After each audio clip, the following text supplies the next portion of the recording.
So, you have been adventuring now for 2 to 3 days. Not very long that you guys have been together since this all kicked off. In that short space of time, you have dealt with misleading blame fingers pointed between different departments of the Lily Spire, Hubblebee Bornigan and his interesting menagerie, and now some kind of strange summoning. But you have found a name, and with this strange ball celebration that seems to have come out of nowhere, and yet most of the city is invited, which strikes everyone as odd. Everyone is a little bit confused by this. You have been given several opportunities. At present, you stand in the Colosseum, having just triumphed over a being that was residing in the bag of holding that Sinria suddenly had on her with seemingly no explanation in the forest. You have taken your winnings, you have grabbed the objects from within, and at present, you have most of an evening left, I believe. I think it was around 4 o'clock-ish at this point. So, I leave the question up to you. What do you guys want to do?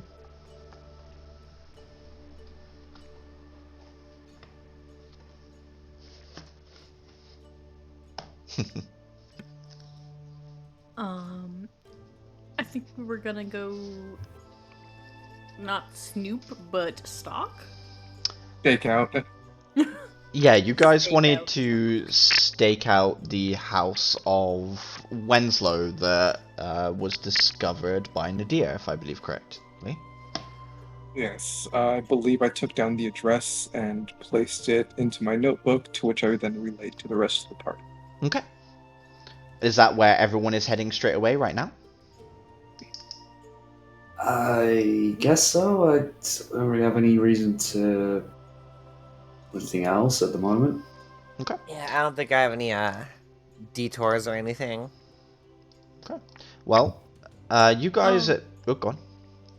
I was just gonna say, since I'm close to where I live and stuff, would I have, since we have to go to the frickin' ball or whatever tomorrow, do I have any nice clothes, or would I have to, like, procure some clothes? I'd leave that up to you. Do you think you, Sinria, would have ever bought something for an event like this? Or just because you yourself would go to something that required it? Or do you think that during the day tomorrow that might be a required piece of shopping for you?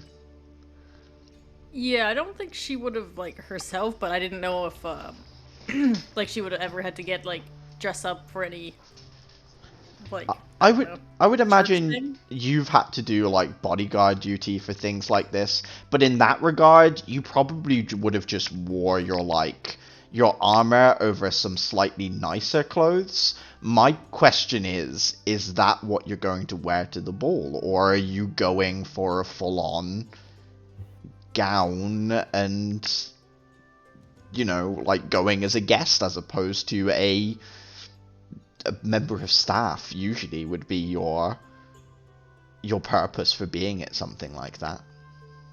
Yeah, I was gonna go in a dress. Okay, then you'll have to go shopping, I think. God damn it. Can I get funds Well- for that? We have the bag of holding. We could procure funds for that. No, Besides, I just- Nazir hasn't. Are you trying to I was claim it as a like, we're gonna business make the expense? church, like, yeah. Just put it down as a tax write-off. I think you could definitely put in a requisition for it, but whether you can justify it or not, I'm going as a +1 to the ball, and therefore the church should pay for it, is a bit of a stretch. But it's under business. And then you're gonna have to tell them what the business is. Yeah. I mean, is it a secret? I don't know, Just is bring it? up the conspiracy. Just casually bring it up. Just bring it up to the public. I think there is corruption at the highest tier of our government. Can I have Say some to the money for a highest dress?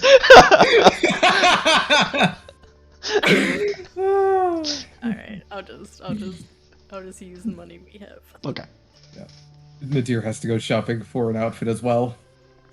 Shopping buddies. I think South, yours was you were being sorted by like the Druid Circle was gonna buy your clothes.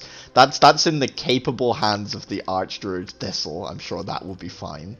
But remember, I also said that I didn't need that because I have the scarf, and I just... Oh yes, because you can just change your outfit at will. Of course, I forgot Yes. actually. I did forget that. So my last Very question thing. is, Kada, are you going shopping as well tomorrow? Is this going to be like a group shopping outing, or? Oh, I suppose my kind of slightly weathered and like tired at the edges robes are probably not good for a fancy ball. Yeah, I'd imagine your robes are nice, but at the same time, it's not. Yeah. Yeah, I guess I'll join that group shopping outing. Yeah. So that's tomorrow though. So right now you guys are heading for the rise, yeah, to try and stake out this house. Yeah. Aye. Sure seems it. I do actually need someone to roll me a d4 because you could get a 4, which is one above a 3. Uh-huh. Do you want to That's go? how that number works, yeah. Does anyone want the responsibility? I'll do it. Alright. Nice. 3 it is. So. That is not 1 above 3. Correct. You guys, it's actually quite far a walk. You have to go through all of Godstone, and then you reach like the rise area. Here there's normally this big wide gate with kind of fairy tale-ish turrets on either side of it. This gate is usually closed, and then there's like a smaller door gate within the larger wide gate that is open and very closely monitored by the tenders, the guards of this city.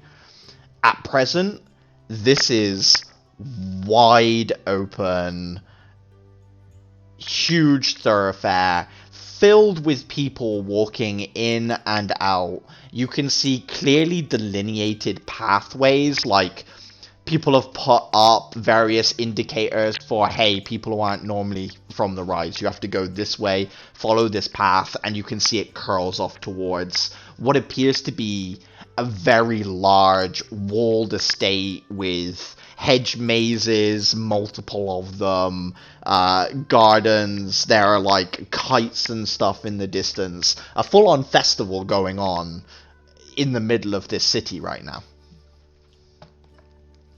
But that's not where you're going. You have to kind of duck out of the crowd. Are you being sneaky about this, or are you guys just kind of acting as natural? Like, how are you going about cutting away from the flow of people?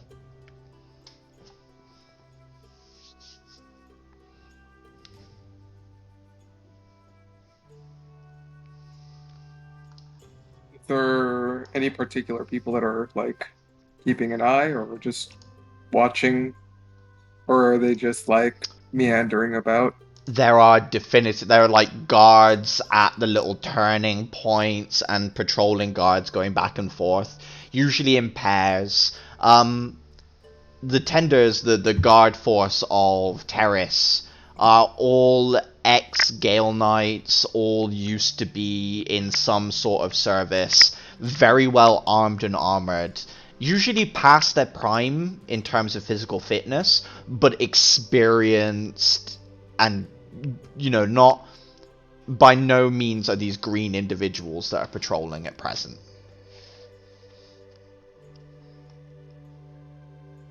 Oh, this is supposed to be a stakeout, not an exact snoop around it. What? Not yet, at least.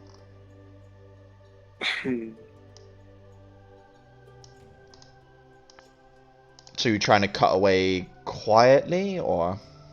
Yeah. How far removed from the general festivities is the house that we're snooping? So the general festivities follow this kind of dogleg peel away from the gate that you are at the moment. But the house that you're going to, it doesn't curl. You just go in a straight line all the way to the bottom of the sort of peninsula that this higher tier area resides upon. You're almost going to the very edge at the southern side. It's sort of overlooks the Packed Gardens and by some extent the Druid's Grove as well. Right, so it's not a thing we could easily pass off as, oh, we just got a bit lost, silly us. Yeah, so it's kind of like in this area, the place you're going to. Mm-hmm. And where the festivities are happening is sort of more towards the exact middle. So you are way off, like a mile away from where the festivities are happening, technically. Oh, Jesus.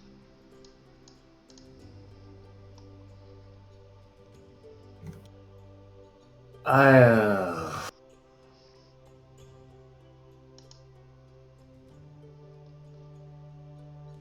guess we're gonna have to spend a bit trying to watch the guard patterns and then just try and sneak on by and... Yeah, you can give me an intelligence check if you'd like to try and see if you can get some sort of pattern in your mind. Oh boy, intelligence checks. I'm great at those. Well, that's actually not too bad. That's not bad.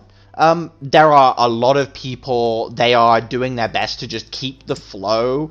A lot of the guards are being distracted whenever groups of people sort of start to cluster together, and therefore you see less of a pattern south rather than a perfect moment in order to get away. You can see that whenever people stop to talk or gather in any sort of way, the guards start to like corral around them and break them up and keep them going in one way or another. So if you wanted to, you guys could make a stealth check with advantage during one of these moments. That sounds good. Okay. Go ahead and give me stealth checks. Oh, shoot. Fuck yeah. 16, 27, 10. Why does it say I'm in Nice. heavy armor now? I'm in medium armor. What armor are you Wow. wearing, Sarah? Scale mail. I am at disadvantage. Okay. That wasn't on there before, so it was weird. Interesting. That is weird. I forgot to pull my character sheet up. Look at me go. It's all good. Proud of you. Thank you. Stealth. Yeah. 21. Oh, thank God for advantage. Okay. I think the reason Simria rolls so low is just the sheer obviousness that Sinria is one of the Lazarian Guard. The full Crusader mask, like full like armored across the body with the cloak and robes, symbols of her church and stuff. The rest of you blend a little easier. You don't have as many symbols of station, and Nadir, you are essentially trained for not just natural environments, but blending into urban environments and sneaking it. Like, this is your job. It's just not normal that your job is used against your own city in a way. But I would say that together as a group you succeed. You peel away as several guards are beginning to break up one of these clusters. Very quickly it gets quiet. The buildings here are all large and impressive with big gardens, tall walls. It very quickly breaks apart most of the noise, apart from the very distant, echoey merrymaking, you know, screams and shouts and like cacophonies of laughter in the distance where the festival is taking place in earnest. You see dribs and drabs of individuals, mostly people tending the gardens here, mostly staff, maybe one or two couriers coming this way as well. They give you sideways glances, but they are paid to do their job in this place and then leave. That is the life of a person who is not from the Rise, who works on the Rise. You are paid to keep your mouth shut to a degree as well. It doesn't take you long to find the house in question. You literally have an address. It's interesting. It's more of a towering townhouse than some of the other structures you've seen, which are quite flat and expansive. This one is nestled into a corner. By no means is it small, just small for the Rise. There's a circular boundary wall all the way around the outside, and then a small but beautifully tended garden around that. Single gate in and out, and a pathway that leads from the gate to the main door of the structure. Is there anything else you would like to look at? You said it was small, but like only small in comparison to houses in the Rise. Yeah, you so mentioned a gate. It's 4 stories tall, the building, and like a decent size. It's almost like a converted flat building, kind of turned into one person's home. That sort of size to it. And yes, there is a big wrought iron gate, wide enough for carts to go in and out. Let's see. That I assume is very much closed and under lock and key. It is closed. You see no sign of, like, it's not chained or anything. There is a locking mechanism on the gate itself, like a big chunky block thing, but whether it's locked or not, you can't tell from a distance. With my 27 stealth, I opt to get closer. Okay. And I want to take a look. What are we looking at? The gate itself?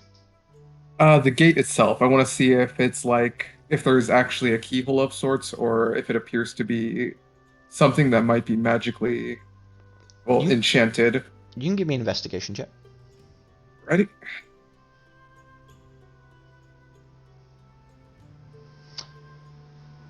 And yeah, you have seen an array of different locks in your time, from the purely mechanical to the purely arcane and somewhere in between. On a 20 investigation, the lock you're looking at, you have seen the basic lock before. It's a high-end lock.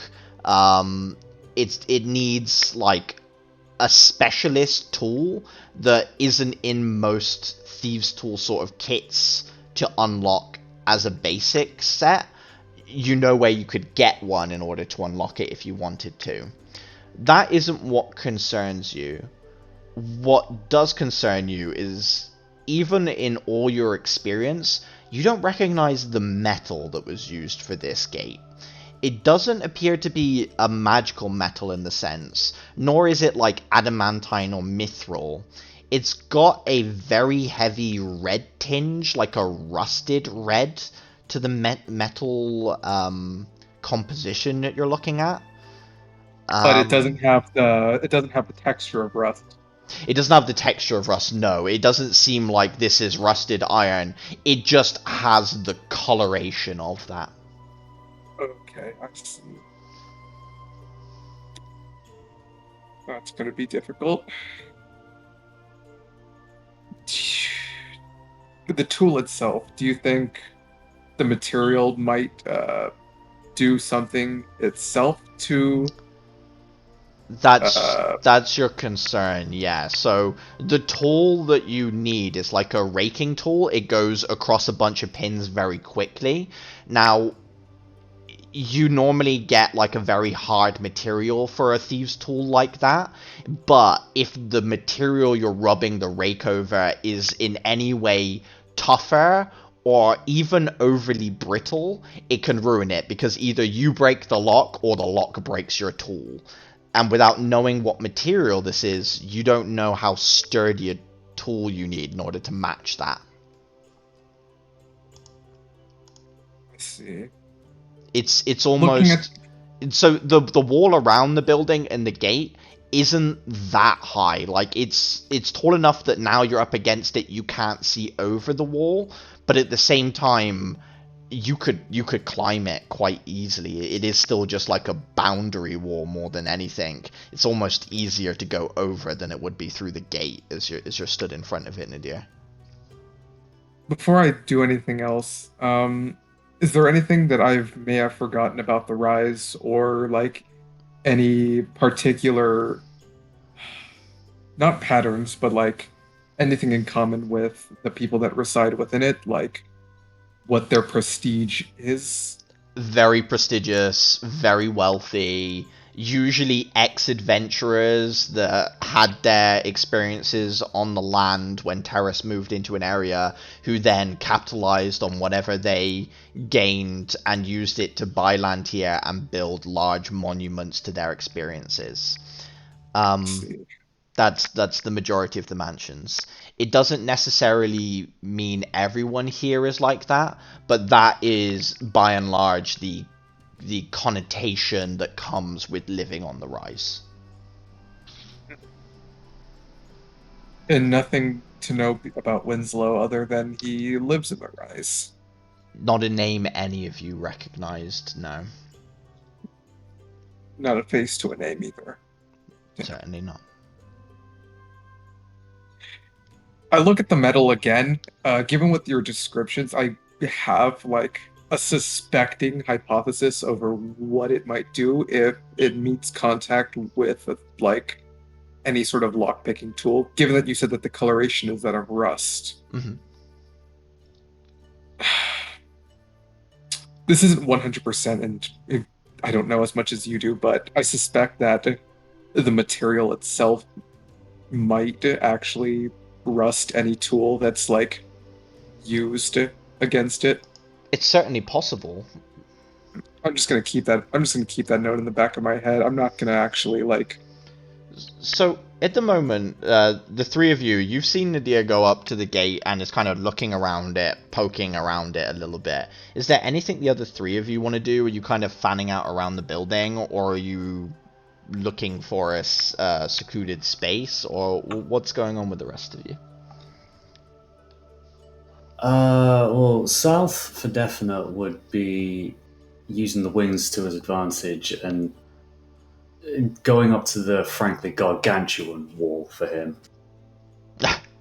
And like creeping up and up and up until his eyes just poke over the top and sees what he sees. Give me a perception check as you peek over the edge of the wall. A guard with a fly swatter just comes over and Down! Oh, no. get down from there. Where? South, what do your fairy eyes see? Nothing. Fuck off. Okay, found nothing. Alright. Beautifully tended gardens, flower patches, stuff like that. I would say on a 9 perception, South, you looking around, as beautiful as these gardens are, it's amateur work. Like, you've been around a lot of plant life, you've seen a lot of people who do tending of this stuff. This is very much a garden that's been put here for keeping up with appearances. The minimal amount of effort to blend into its environment has been done. But that's all you really notice on a 9. You don't see anything in the garden that's like traps or people walking around. You don't see anything like that. Just that it's more a show garden than hey, I like horticulture. Yeah, it's certainly no one's like passion, and if they've employed someone to do it, they really don't care either, or they're not being paid enough to care. But yeah, it's just enough that when people glance over everything, it doesn't stick out like a sore thumb, right? Gotcha.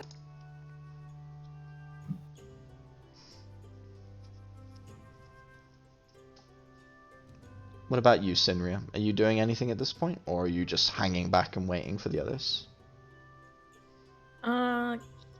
Given I kind of stand out a little more, I'm just kind of hanging back, trying to, stay in a place more. Sure.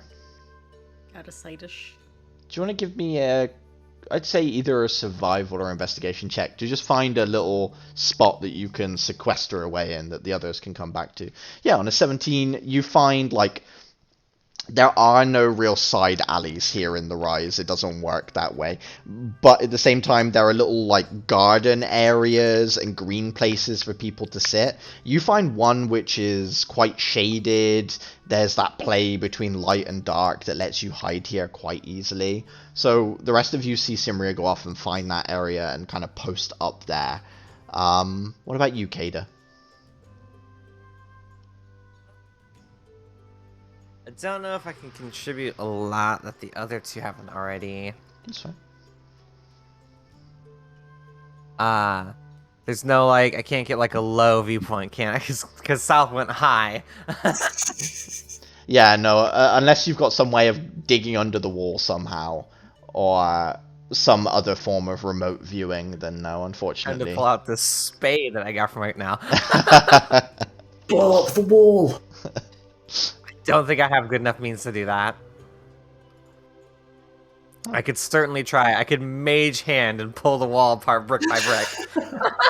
I mean, you can look at the material of the gate if you wanted to, see if you can figure out something more about it, whether you've seen it before, or, yeah, or you can head over to where Simria is, or take a look at the building itself, because I don't think anyone's actually really studied the structure beyond it being quite tall and tower-like yet. Yeah, sure. I'll look at the building. Okay, give me a perception check for the building. What do my people see? Okay. Not bad. Looking through the gaps in the gate, you see there's quite a big main door. There's a little side entrance that you assume either like goes into the kitchen or some kind of servants' quarters area that's a bit more sequestered around the side of the building. The first 3 floors of the structure are somewhat identical, windows in the same places going up.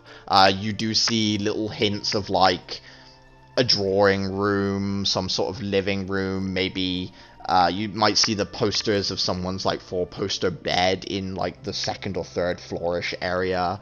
And then at the very top, there is just one big round window, which is stained glass that you can't see through, but you can get the impression that someone could see out of there at the top. Okay.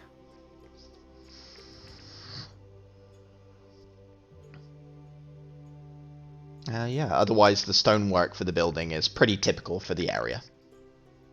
Alright, alright.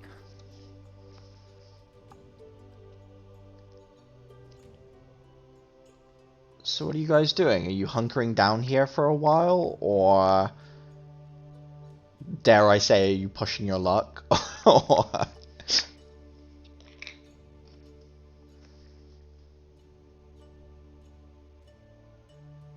Or has the festival caught your attention as you hear the sound of merrymaking off in the distance?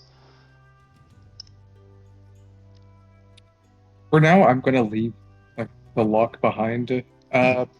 Before I head off, I haven't checked if the gate itself has any sort of properties. Could it be magic of any sorts? Anything I could notice? Do you have proficiency in Arcana at all, Nadir? Unfortunately, I do not. No. Does anyone in the group have an Arcana proficiency? I think we went over this, and I think none of us do. No? In which... I do. South. Oh, you do? Damn. You're... Arcana. You it was are... history we went over. That's right. That's right. South, you're in the general area. Give me an Arcana check as you're kind of peering over and you hear Nadir sort of muttering to themselves. Oh, Okay. Another 9. Pain. 9. The material is technically iron, South. You know that because it is repulsive to you as a Fae. You do not like it. It is not enjoyable. It's not fun. You like looking at it makes your teeth... You can feel your teeth in your skull. It's not pleasant. But something has been done to it. For it to be turned that reddish color, whatever was done was arcane in nature, but you on a 9, you don't know exactly what that would be. You just know that as a Fae, that's still iron. It's just been changed somehow.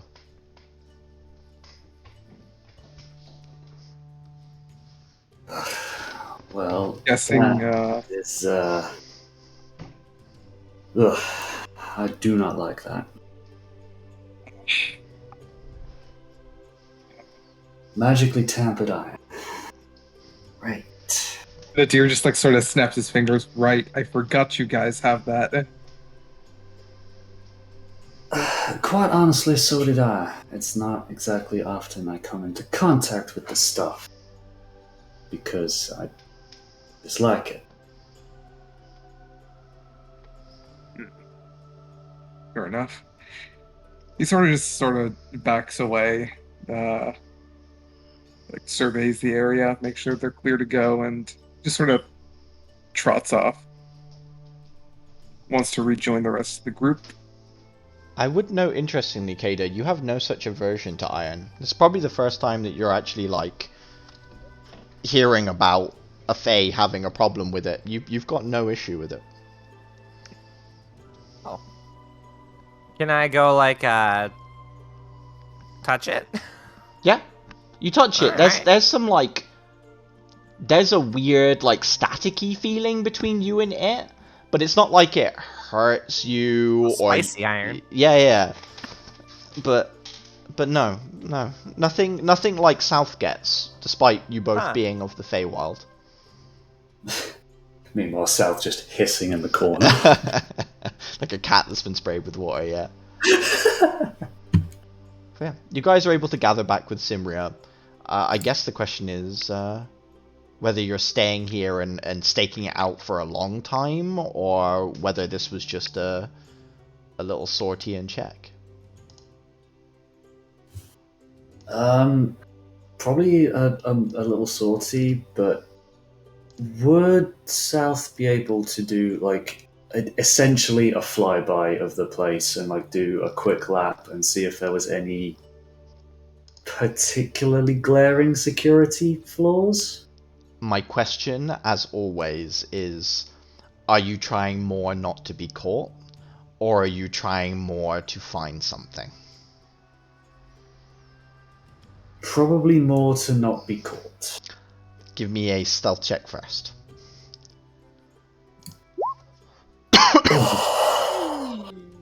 Very impressive. You beautiful boy.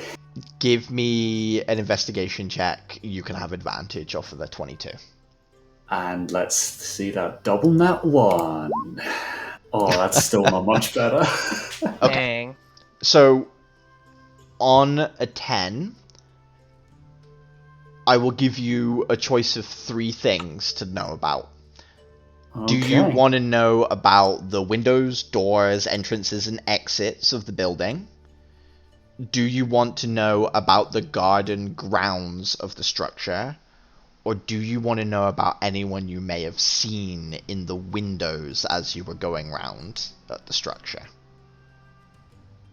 You get to pick one of those. The grounds of the place itself. Okay.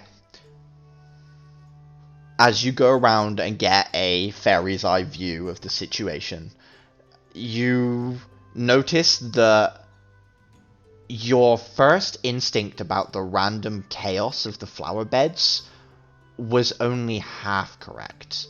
From above, you can see that they have actually been arranged into various summoning sigils. From this point of view, the garden starts to make a lot more sense. It is defensive mechanisms. You can see that the main pathway that approaches the structure, the house, is free of anything.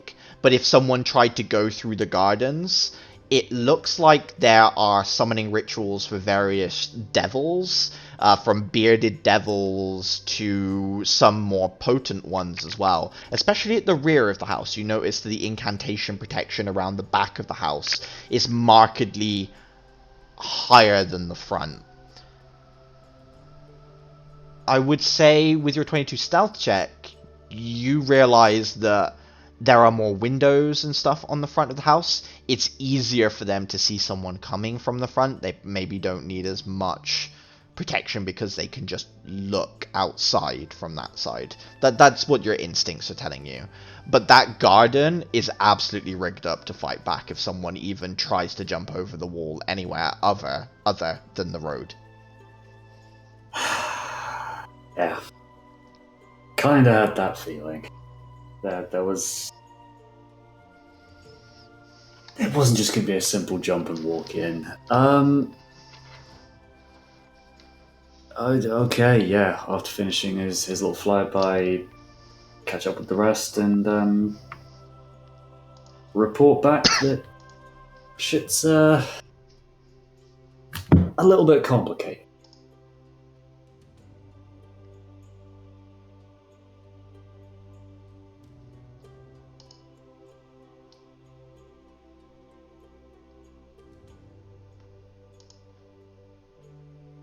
Okay.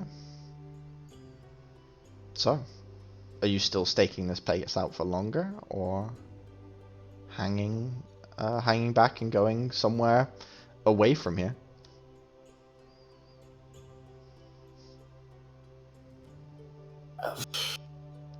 Think away now. Okay. The rest of you keen to leave as well? Yep. Alright. So you peel back. It's much easier to join the crowd than it was to separate. People feeding into the mass of individuals is way more common than people splitting off and going elsewhere within the rise. I would say it's probably about 7 o'clock-ish at night. Are you guys going to the festival area, or are you heading home for the evening to get up to go shopping tomorrow and get ready for this thing? What's on your minds? What is there in particular for the festivities? I'm just curious. Having heard some people like talking animatedly, there's supposed to be some kind of spicy food cook-off. There are bonfires. There's like imp wrestling fights where people bet on various like tiny devils to wrestle with each other. Yeah, I know, Kada. Apparently someone put a minotaur in one of the hedge mazes, and there's a game of like, can you get the thing off of its back? Like, oh god, I can't remember what we used to call it at school, where they're like, people tuck stuff into their waistband and you have to pull it out and like take the tail off of them, basically. It's like that, but there's like a full-on minotaur in the maze that you have to take the tail off of. We had a game like that we called, like, I think Sharks. It was usually just like touch football or something like that, but like, I think we called it one in the gym like Sharks and Minnows. Yeah, very similar to like that sort of energy, but it's a bunch of people going through one maze trying to get one minotaur that has a perfect recollection of the layout of the thing, and is constantly just trying to avoid everyone as people go after it. Kind of a reverse of the old minotaur's tail in a way. That seems horribly unsafe.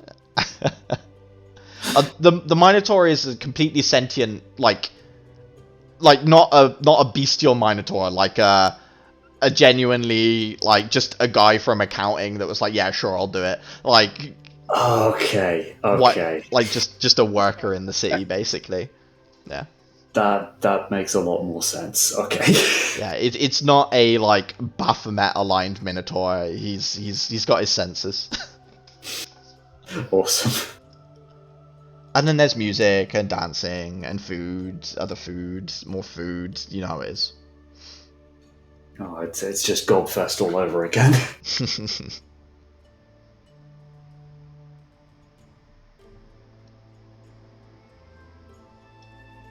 I guess I'll go around, like, survey the area, probably partake in some stuff. Yeah. If anybody else wants to join, feel free. South very much would not. He'd made his displeasure for this festival known, and he is not going to spend any more time here than is necessary. Okay. Do you walk the rest of the way back south, or are you like, fuck this shit, I'm flying straight, like straight line back to the Because you don't have to walk anywhere. You can just cut the corner, no. I guess. Yeah, no, fuck that. I'm absolutely fine. Okay. Because in fairness, if I walk, I'm only like a foot tall. That's so many more steps I've got to do. That's a lot of steps. Okay, so south, you're going home. Nadira's going to the festival. What about Kada and Sinria? Are you checking out the festival, or are you just heading home? Considering my injuries I have sustained today, I'm going to go to bed. It's just like walking away, leaving a trail of blood as you go. Oh my God. That seems very unsafe with a Can't stakeout. forget about that. The only reason I have health is because we leveled. Oh no. True, that is true. I forgot about that. And what about you, Kada? Are you? I suppose as well. You could always just go for a drink after this if you wanted instead. But yeah. I think I'll like. I'm still hung up on that imp fight. Okay. So the two of you start heading towards the festival grounds. Oh no.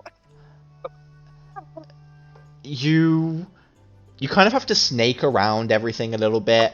Come in through like this big, wide open, grand gate. You see huge signs for various things. You also see like the banner of the individual whose house this is, by the name of Maratik, Warlock of the Wanderer.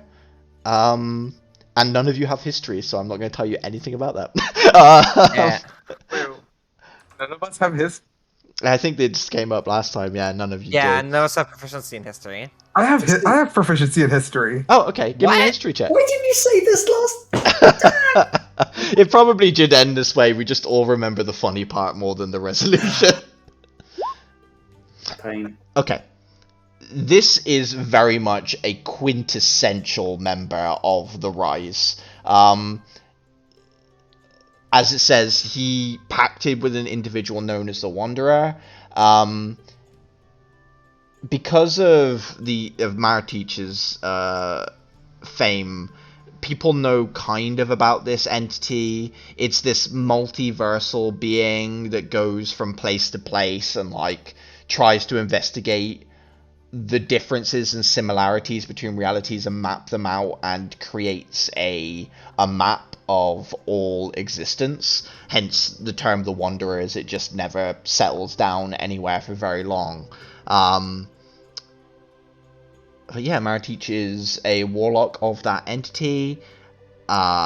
Did a bunch of adventuring down on the ground, killed a few dragons, took their loot, and now you are stood on the grounds of the result of all that money, and it is beautiful. Marble arches, even with like the festival grounds built over the top of it, you can still see the underpinnings of the opulence and wealth underneath all the bunting and hastily erected wooden platforms and throngs of people with bonfires going, laughing, drinking, food and drink stalls all over the place.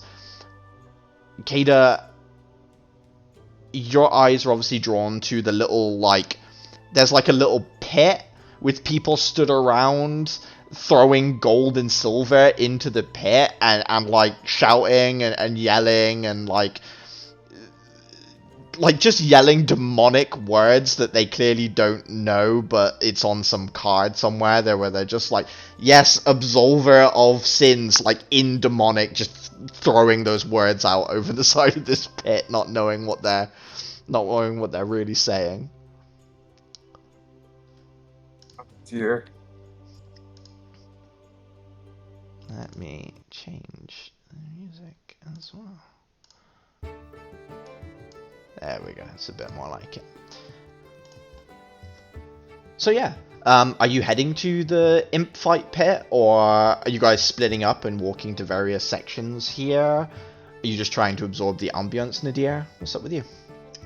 Just absorbing the ambiance, just looking around, just seeing what's up. Alright. Okay. You just walk around a little bit. Kada, what about you? I'm gonna head for the fucking imp fight pit. Okay. Heading there, there's like a little bookie desk with a list of who's being summoned next, and like betting rates, people throwing money down on different fights.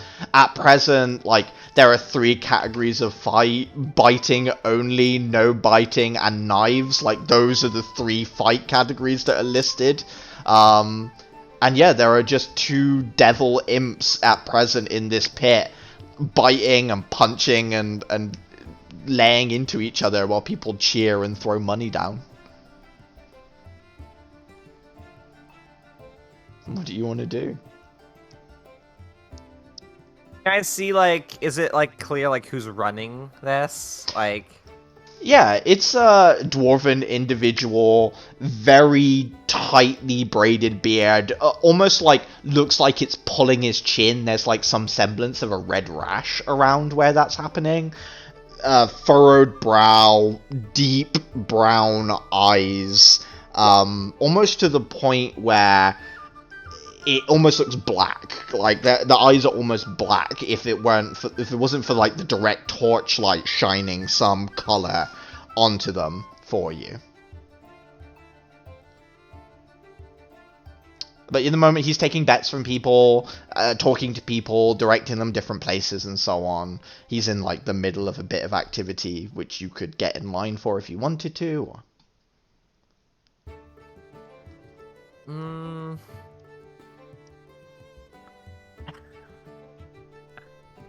I'll get in line. I'll get in line to interact with this guy. Okay. You eventually work your way to the front of the line. He sees you walk up, leans in, kind of down, because he's kind of sat above you. Go on. Sorry, would I know, like... would I have any way of knowing if this is, like, a Minotaur situation? Where, like, the guy... where he's, like, a volunteer for that? Or is this just 2 imps being summoned and being told by a crowd to fight? This is just 2 imps being summoned and being told by a crowd to fight.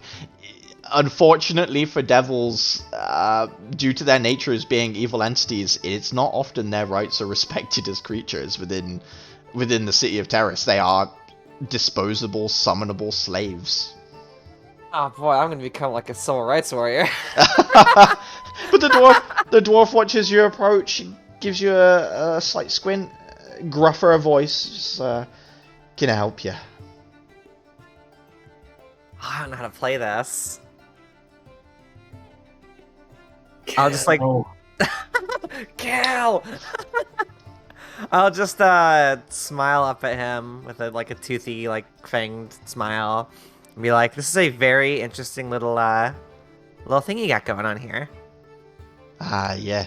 I wanted an actual fighting pit, but you know, easier to get permission with the imps. And boy, they just seem like they're having. I'll look at the imps and see, like, you said they're like biting and scratching and stuff. Like one of them has like stripped the leg off of the other one and is now beating them in the head with it, and everyone's just fucking losing their mind. People keep throwing silver coins down because when it hits them, it hurts them, and it like pelts the one who's winning in the head, so the other one gets back on top even without his leg. Like, it is gruesome, but no one seems to bat an eyelid at it. They're just having a great time with it right now. It's like, I don't want to live on Terrace anymore. This is pretty fucked up, guys. God. Holy, it got worse. Do I need to find the image already? I didn't realize this is gonna be like full-on Mortal Kombat. Like, Yeah, imps don't hold back. They got given a command, they'll follow it. Jesus. But he looks over to where you're looking, looks at you. He's smiling away, like he's. Oh, the dwarf is smiling. Yeah. He's doing great trade. Kata's like visibly grimacing. Says, do you want to bet or? No. Actually, you know what? How much would I get a sense of like how much money he is like turning out? Give me an intelligence check. Okay. I'm trying to find my character sheet. It's already open in the other fucking window. No worries. Genius. Just straight intelligence. Straight intelligence. Damn it. You've been around gambling a lot for the last, well, for as long as you've been in existence, Kata. But Right. there's no way of you knowing how much he's winning and losing on these bets. Like what people, you know, he's definitely making a fair amount. If you were to guess, it's somewhere between 100 and 500 gold pieces, but it could fall anywhere in that boundary. Alright. Bribery's out then.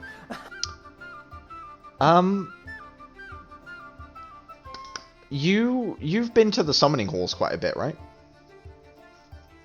Yeah. Give me another intelligence check, this time at advantage. Oh. Okay. Jesus Christ. So your intent is to shut this down or otherwise hinder it. Is that correct? Kinda, yeah. There are a couple of things that strike you. One is the person who's summoning these creatures is reading it straight off the board. If you fucked with the names on the board without anyone noticing, he could summon something maybe he didn't quite intend to, and that would disrupt proceedings and probably shut things down. Yeah, there's that. Or if you wanted to as well, you could talk directly to that person. That person is the linchpin of this.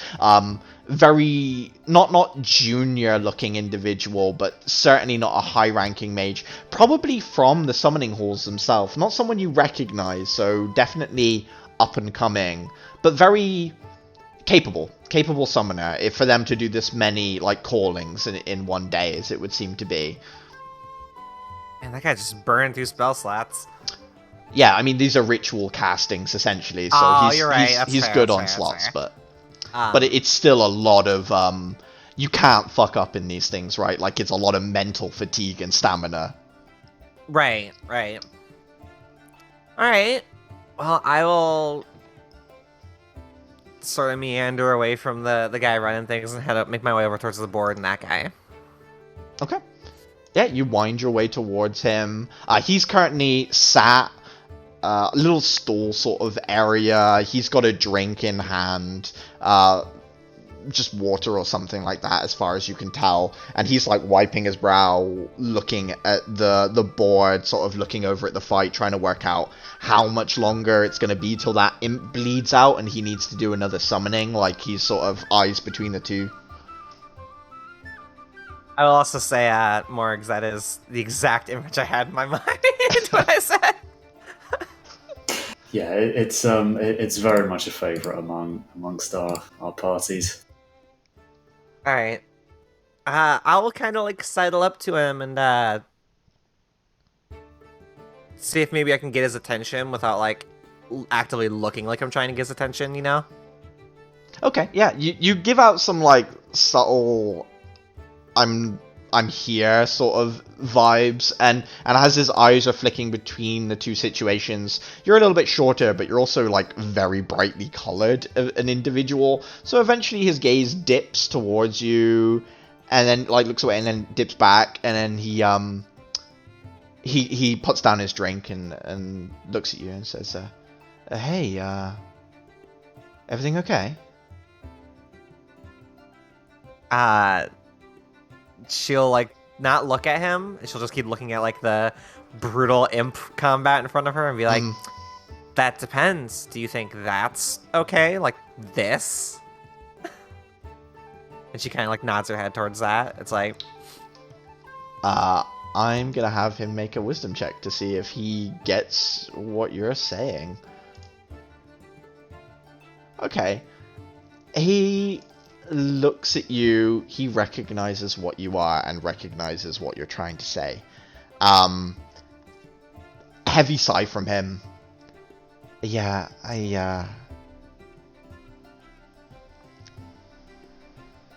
what can I say?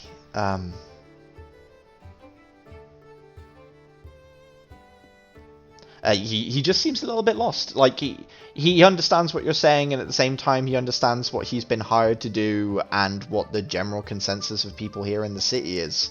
Like he understands, but he's not looking to stand and take a fight against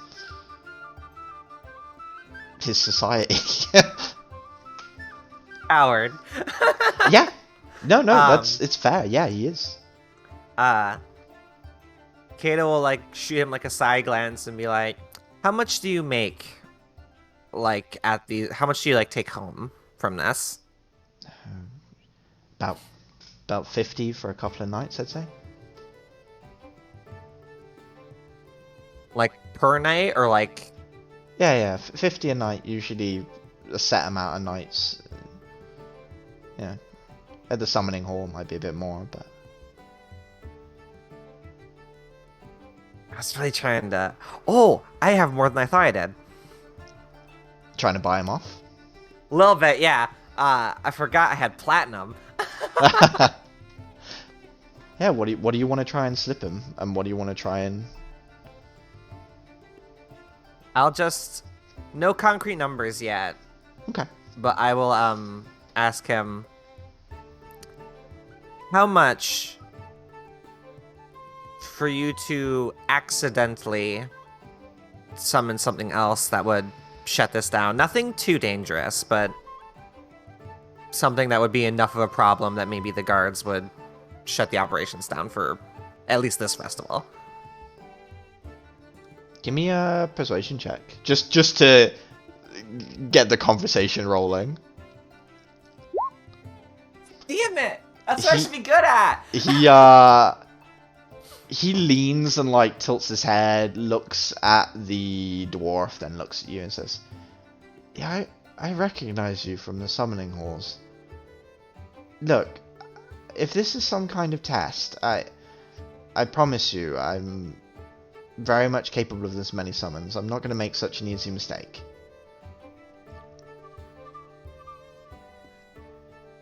Kate will give him like a quizzical look and be like, "Oh, no, this isn't a test. I genuinely want to shut this down." Like, she's just not even being like casual about it anymore. Like, this is really messed up. I tell you what, you throw me 50, and rather than summoning something a bit different, I'll say I've come down with some summoning sickness, some fatigue, and I have to go home, and this is the last fight tonight. Is that...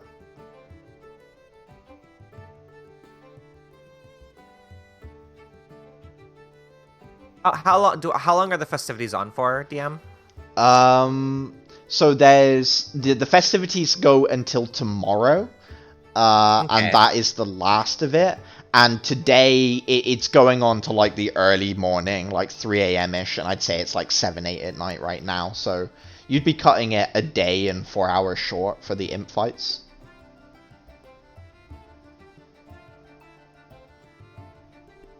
$50? I look at him.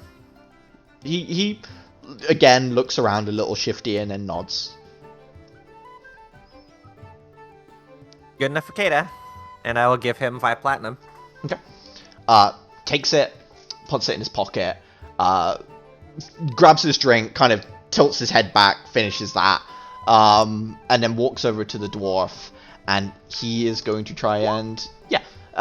You see him have a short conversation with the dwarf, who looks just incredibly pissed off with him, and the guy is just there being like, "Look, doesn't matter how mad you get, doesn't change the fact I can't keep doing this," so that's that. And then like the dwarf starts like huffing and puffing, and then goes around telling people, "Hey, this is last fight, everyone's got to settle up," and like there's a bit of like a commotion and some down patter of the festivities there, but you seem to have shut it down, Kada. Yeah. All right, cool. All right. So what about you, That's that Nadia? job done. You've just been kind of soaking up everything. Have you been walking around or in one spot? Have you grabbed anything to eat or drink? You are muted, by the way. I'd say you probably just grabbed a drink. For the most part, he's just keeping an eye on everything. Just having a grand old time. There are ciders here that are grown in the Groshek woods. There's plenty of wine here, ales as well. Obviously, there are like pressed juices, things like. There's literally everything you can imagine here. Would you go for like an alcoholic drink, or is it more like I'll just see if there's like a thing of meat or something. Yeah, plenty of meat as well. Yeah, you're able to pick that up. Person at the stall, happy to do business with you. There's a lot of competition, so they seem very eager. Probably a couple of silver pieces, festival prices. You know how it is when you get into one of these things. We'll just like I'll take like one of my gold pieces, slip it to him, and just tell him keep the change. He smiles, says to you, "Well, right you are." He looks at you and says, "Oh, I feel like I recognize you." Yeah. Yeah. And then he nods and says, sometimes I run stuff to the Lily Tower. I think I've seen your face." Sort of just thinks about it for a second. Memory's a bit fuzzy as of late. Got into an accident, but Sorry to hear. don't worry about it. I'm getting better. Yeah. What do you usually do?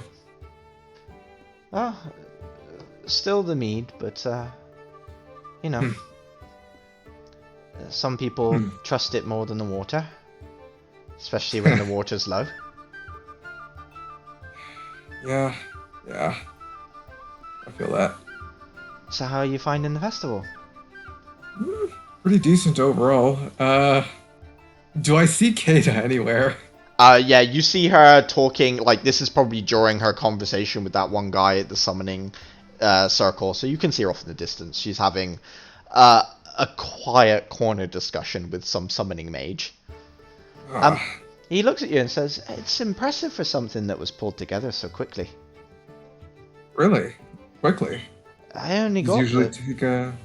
Yeah, I only got the notification, maybe a couple of days before those invitations were flying out. From what I got from everyone, that's the same for most. Fascinating.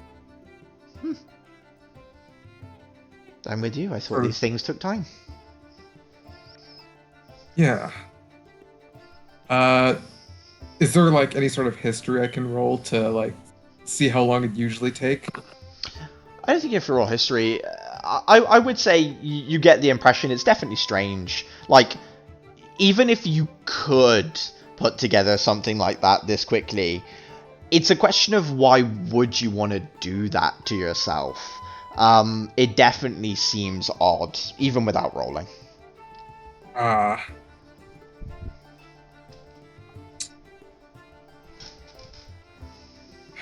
Nadir doesn't really say anything. He just sort of like ponders it.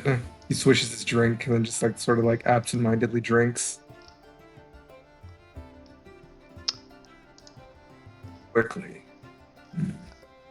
Kada, as you're crossing back through like a little garden plaza with some beautifully cut hedges to look like draconic imagery, heading towards where Nadir is, give me an intelligence saving throw. Ah, dear. Oh boy. 14. You have like a sudden pang in your forehead, like the sharpest instance of like nearly a headache, like the onset of a migraine, and then come back to purity of thought. Just this moment of like being jabbed in the brain, and then you're fine.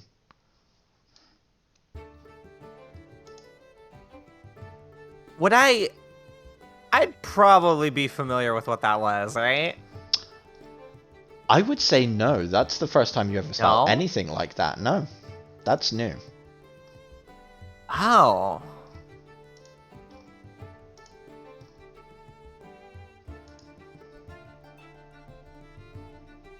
Would I? It happened when I was walking by. What was it again? You were walking like through the middle of this one section garden area. It's like a little plaza sort of space with some I forget what the words, like topiary might be the word, where they cut hedges to look like things, and the one in particular here is like a little dragon hedge thing.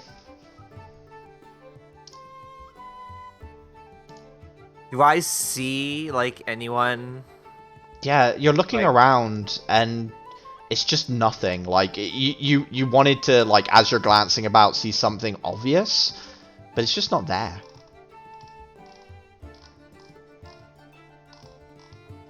Huh. Concerning.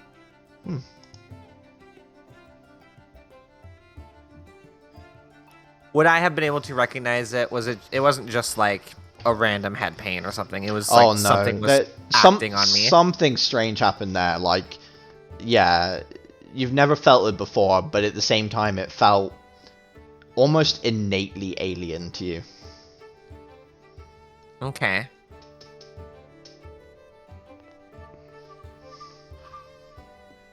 But the two of you are able to reconvene here. Are you staying much longer, or what do you guys want to do here at the festival? Fine with heading back. I just sort of like look at Kata, like, hey, what are you up to? You know, just shutting down fighting pets. The usual. Let's see.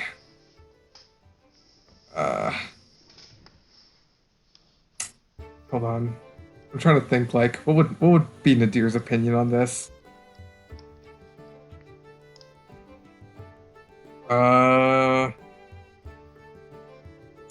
You know what? Screw it. I'll just say he thinks it's wrong.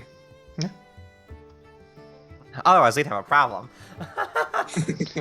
Almost had Like, a party kill right there and then. No, like no. He thinks the fighting pits are wrong. Yeah. Yeah. Like, having been like around like the frontiers outside of Terrace, like seeing all this kind of stuff, really expands his horizons or views or whatever. Yeah. And yeah, even in the distance now, India, you can see like signs are being put up that the imp fights are closed, probably closed tomorrow too, unsure.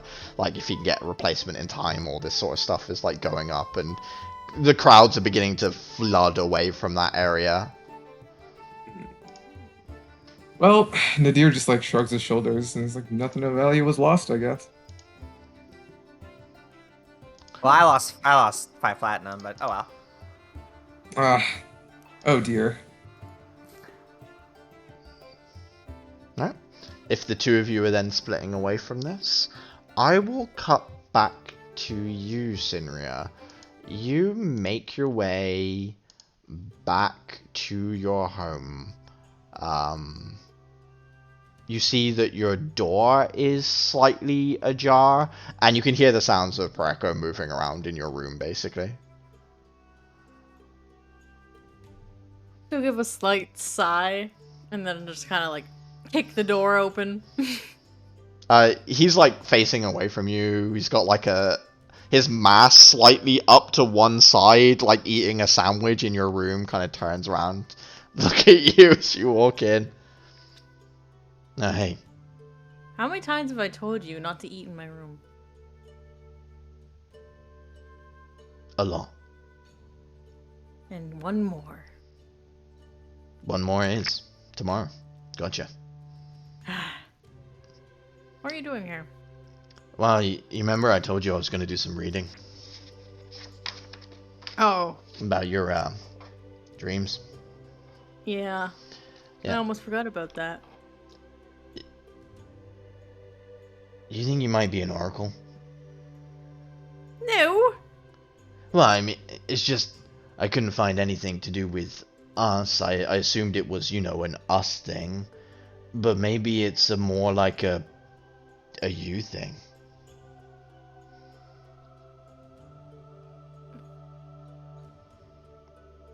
I mean, you're having strange dreamlike visions in which you see things. When I'm asleep. Well, I mean, I don't know how that works. I mean, everything. Oracles are all awake and stuff. Usually they're quite high, I think. Do you smoke before bed? No? Well, fine. Then maybe you know you were having trouble sleeping. Maybe you started and it sort of activated it for you, and then. No. Sure. I'm not. I feel like I'd know if I was an oracle. I don't think I'm an oracle. Fine. But then I've got nothing. Honestly, I don't have any creepy angel things following me. And she kind of like looks around. you never know. It would have been good though. Can you imagine the faces on those paladins if we told them one of ours speaks for the god? The voice of conflict and victory flows through you. Would have been good. They'd be so jealous for once. They would. Oh, and she's kind of like gets excited. Look, I got a bag of holding. Where did you get one of those from? I put a request in for one ages ago. How did you get? It's kind of a long story. I don't really know where I was. I just kind of got it.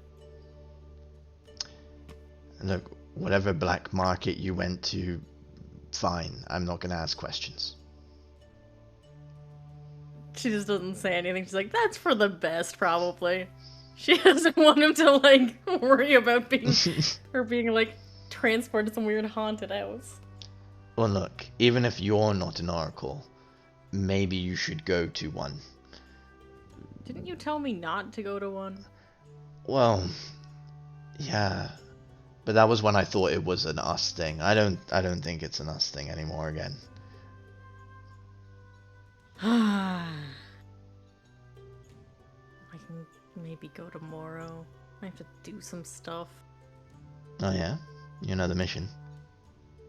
Kinda part of the mission. I have to go buy a dress. What?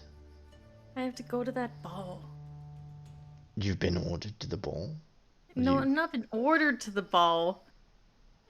We're trying to find someone who might know about the thing we've been trying to figure out. Then, wait. How are you going to the ball if you're not being ordered? I have a plus. One of the people I know was letting me use this +1. I'm sorry. Do you have a date, Sinria? It's not a date. No, it's just a +1 to a ball. That's not a date. No. No. It's work. Mm-hmm. So who is it? Well, you know that scout that always does such the good scouting? Oh, and they're talented too. Oh, Lord, get out. Yeah, okay.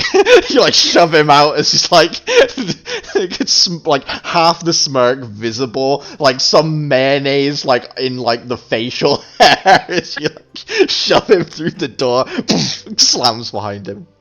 You're left alone in the room. Anything you want to do before bed, or are you just? Yeah, she would just mix up another thingy, same one as before, and then just take off her armor and just relax for a few minutes before stretching out her poor injured body on the bed. I imagine it must be such like a decompression moment for you as Sinria as you get to like shed the robes and like the mask, not have that claustrophobic encasement, or do you find that comforting? Like, do you look relieved as you take that off, or is it not that big a deal for you? No, she'd probably, well, since she took one of the things today, like whatever she'd look in the, I don't know, I can actually, she'd shed that first, I guess, because I can like take an action to like get rid of the mutagen or whatever. Yeah, you purge that from your body. So yeah, she'd purge that first, and then like, you know, just probably like, she'd probably be comfortable in her room, so like she'd be relieved taking it off and stuff in there. Yeah. But... yeah, look at yourself in the mirror as the mutagen leaves and various changes are flicked across your skin and face, and you watch it happen. Yeah, she would just relax, stare at herself for a little bit, and then yeah. Okay. South. Your flight home is uneventful, and your return to the Druid's Garden is quiet. You're not sure where Thistle is, but you know she's not in right now.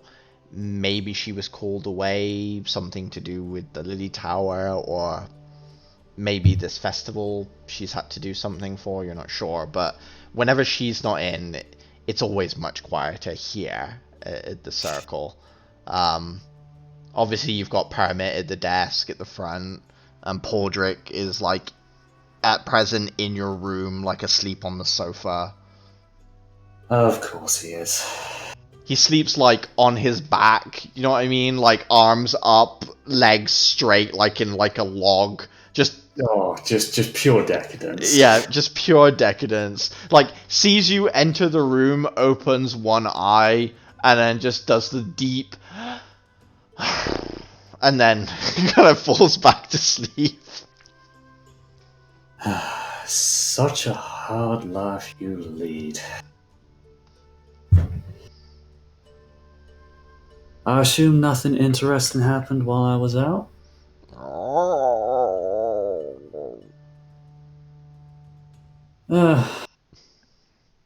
That's good enough, I suppose. And then South would head to the kitchen, neatly put away his 3 bottles of liquid gold. Yeah. Make himself some food and just... Immediately Paudric is awake and sat next to you.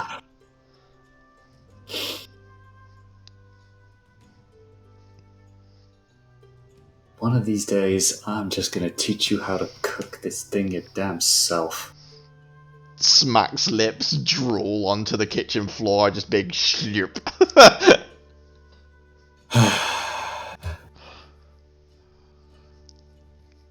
It's a good thing that I do not have carpets here. Anything else before you go to bed though, South? Just a bit of a supper and then bedtime? Bit of a supper by the window and just admire life in the circle. Yeah. And then bed. You get like occasional flashes of fireworks as you're like finishing up your meal from the rise, as the festivities are planned to go on late into the morning. It's a good thing he's so far away and that won't actually keep him up. Yeah. Nadir, you eventually make it back to your place in the Rose District. It is... How do you feel coming back to a space that you've kind of been weirdly confined to for a long time, after like now recently earning back your freedom and activity? Like, is it still relaxing to come home at the end of the day, or does it feel like coming back to a cage for you? Well, having finally gotten out of the house for a while, it just feels...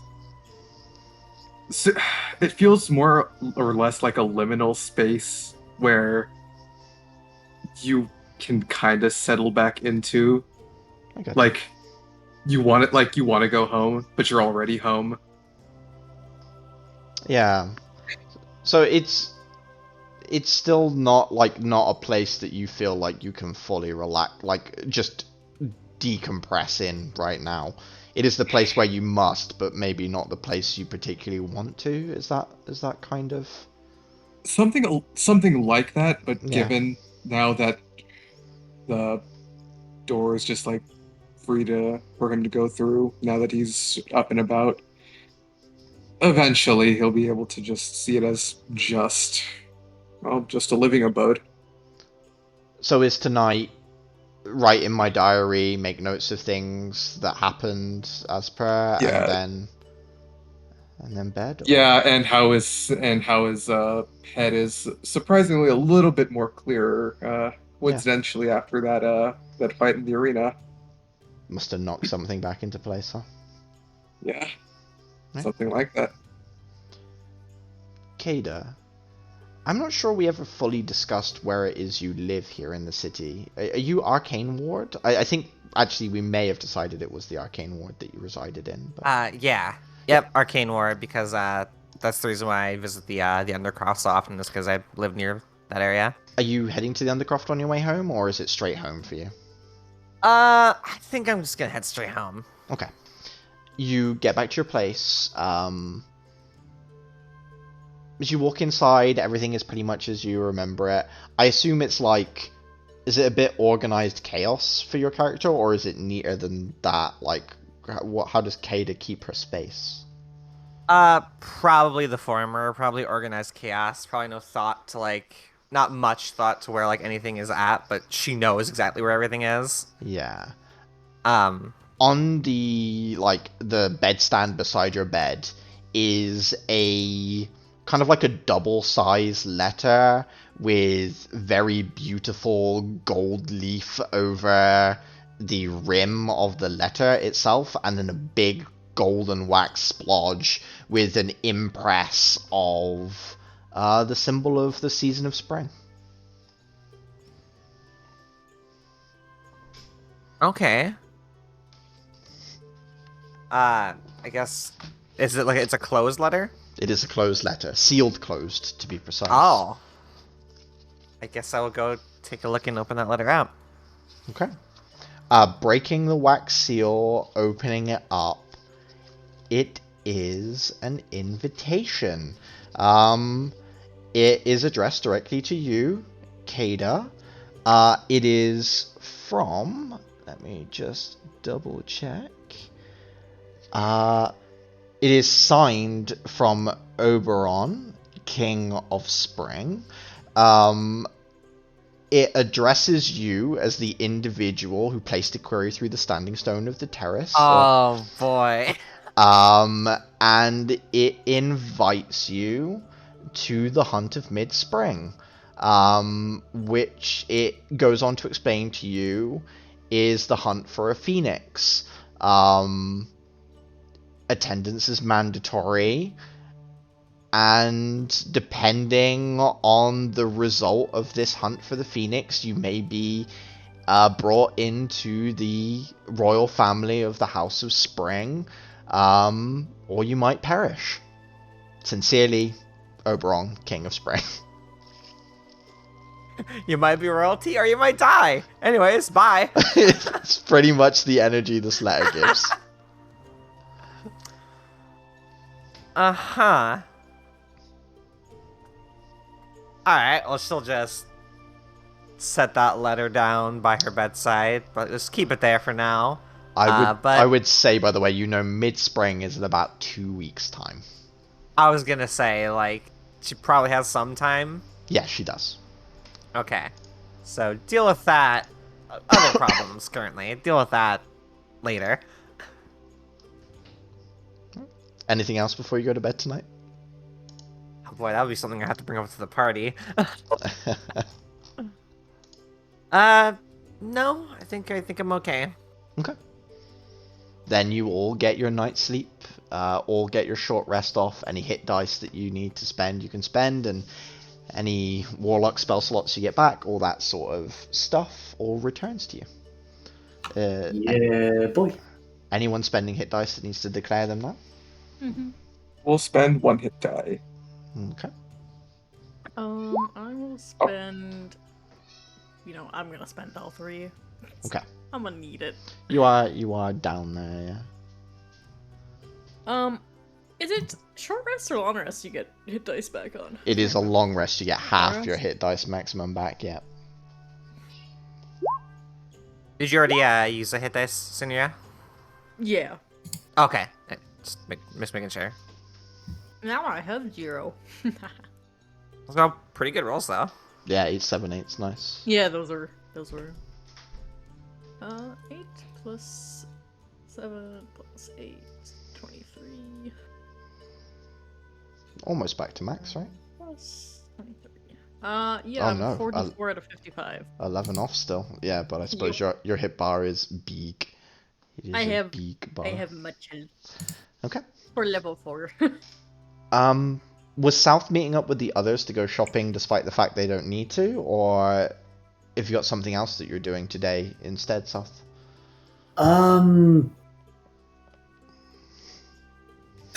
Nothing that he would have planned, I think. So I guess it would just be escorting them and Okay. yeah. So, you guys have a bunch of choices for shopping.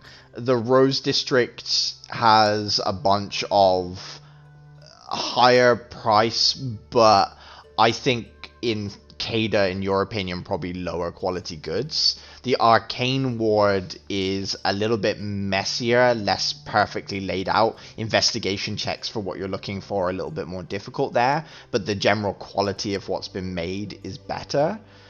And then you've got a place known as the Golden Corridor, which actually exists between the Arcane Ward and the Drop Yard, which is where merchants that don't have like a actual structure or don't use one of the market areas in a district go to. They're usually people that pick up artifacts from the ground and sell them. Very expensive, unique items. But those are the three main ones that would really stand out to you guys. I would say looking for like ball clothes, stuff like that, the Rose District might still be your best bet.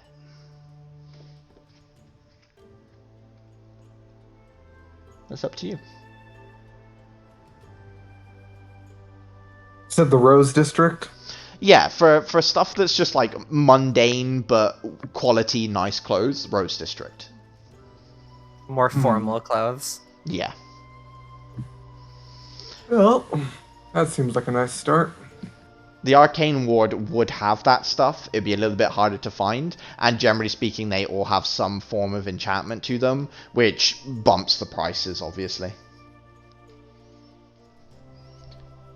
But if you guys are... Sounds like a couple of you said Rose District already, so you guys will probably meet in one of the big plaza areas. It's a little bit quieter than usual because most people are already like, they head out to the festival early this morning. So you've got a fair amount of like space here in the streets right now, enjoying the beautiful wide kind of boulevard style roads that the Rose District has. Flowers embedded into the stonework in most of the major roads here. Yeah, go ahead and give me investigation checks or tell me how you want to go about this.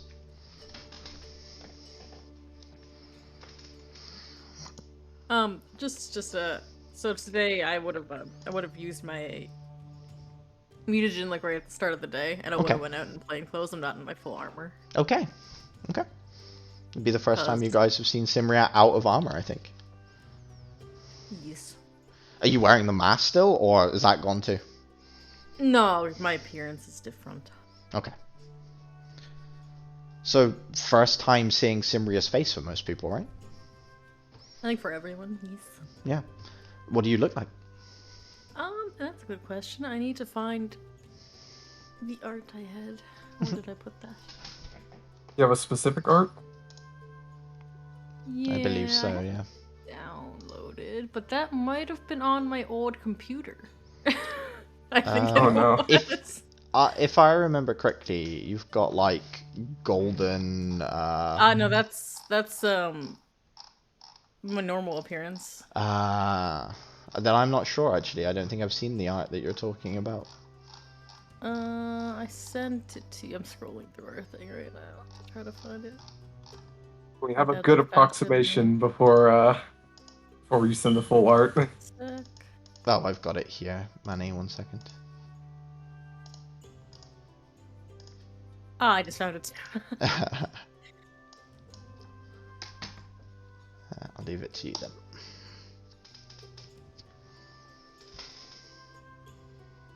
Yeah. Go ahead and tell people what they see. Yeah. 1 second. Sorry.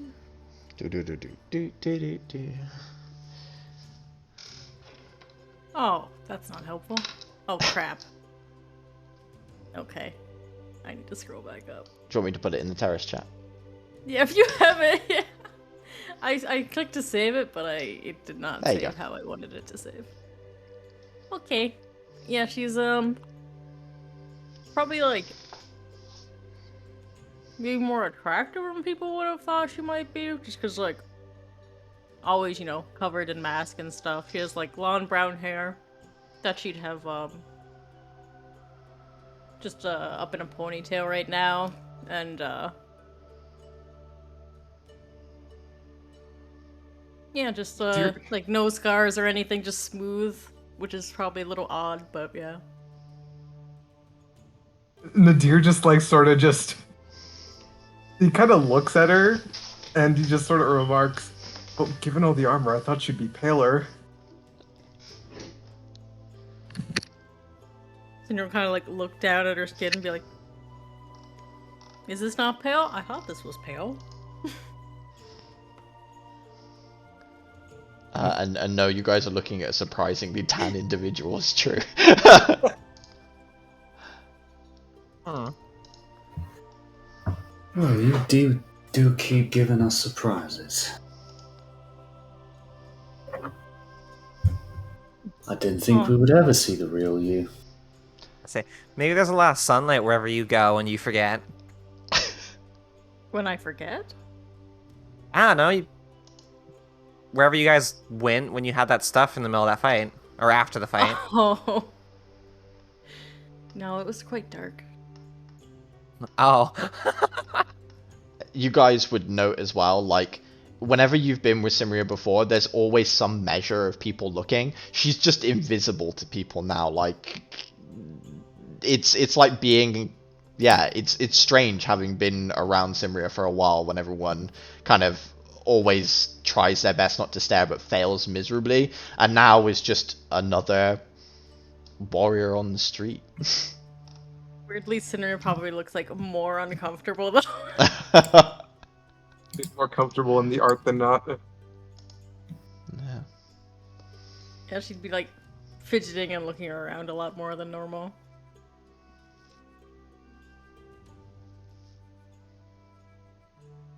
Alright. Well, you guys meet up, like I said, in one of these plazas. There's like it's the Rose District was built later than most other places. It was designed with a main thoroughfare with like a high street built in, so most of the shopping is all localized in one area here. You can walk from one end to the other in not that long when it's not busy like it is today. When it's not busy like today, I should say. Are you just jumping into different clothing stores, or are you looking for the most expensive, the least expensive? I'm going to look for something that is probably on the less expensive end. Okay. Saying how I just gave up 50 gold. Taking a look around, there is like a smaller shop that's sort of built into another one called Galra Garments. Okay. You can head in there if you'd like. Is everyone joining you, or are you going around as a big group? Fine, going as a group. Okay. Yeah, I have no idea what I'm looking for, so I'm going with people. Heading inside, it's like a decently sized room, but it's so filled with product, it creates this strange feeling of claustrophobicness. There's like dresses crammed onto racks, so they sort of bulge out slightly, and there are shelves above everything that are so laden with different fabrics, it almost feels like everything could collapse at a moment's notice. There is a big, gangly, half-orcan teenage kid who is at present reaching up and stacking fabrics on one of the slightly less burdened shelves. Is getting it up to the level of burden that it apparently is supposed to be at.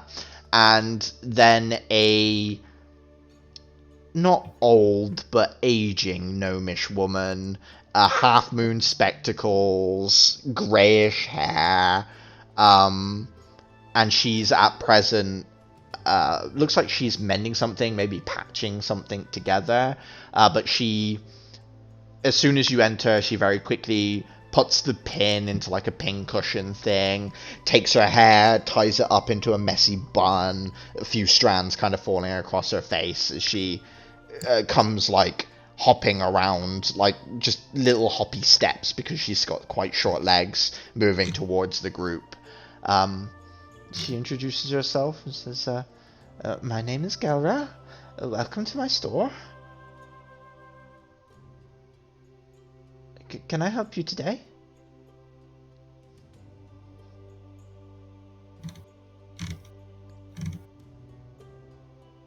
She smiles at you, Kada. Sorry, no stretch. No worries. Yes, I am looking for something not too expensive, but something suitable for the ball that's tonight. I would assume she would have heard about the ball. Yeah. She nods. Absolutely. And I think we share. And she like stands next to you. You're like a little bit taller than she is. And It's the horns. She smiles and says, "No, it's the age." And then she looks at the others. Like 3.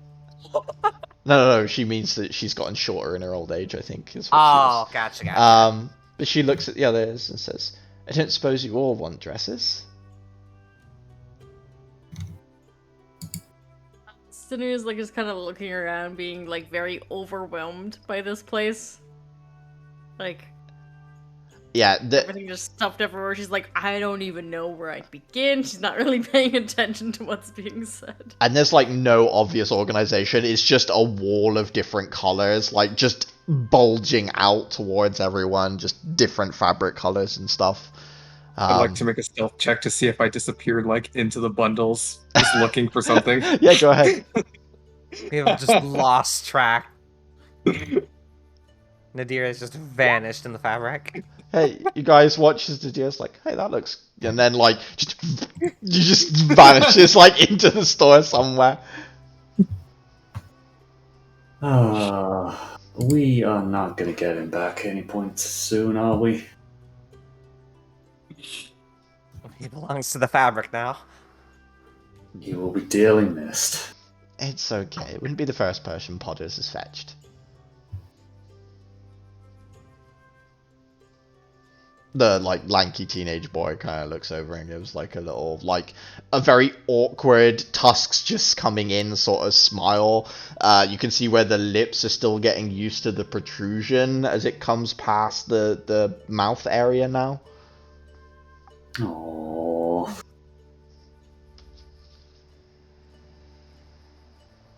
Well, a dress for you, I can certainly sort. What about you, my dear? And she kind of gently tugs at your sleeve, Simria, just sort of like, hello. Yes. Yes, a dress? I suppose that's what I'm supposed to wear? I suppose it is. She smiles and says, you can wear a suit. I have suits for ladies too. Perfectly fine.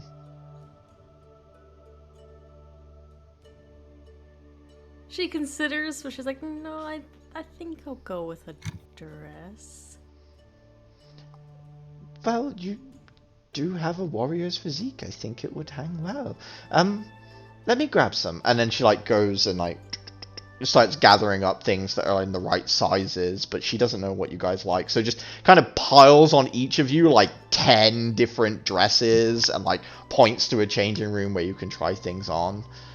Does look at you, South, and says, don't suppose you're also here shopping?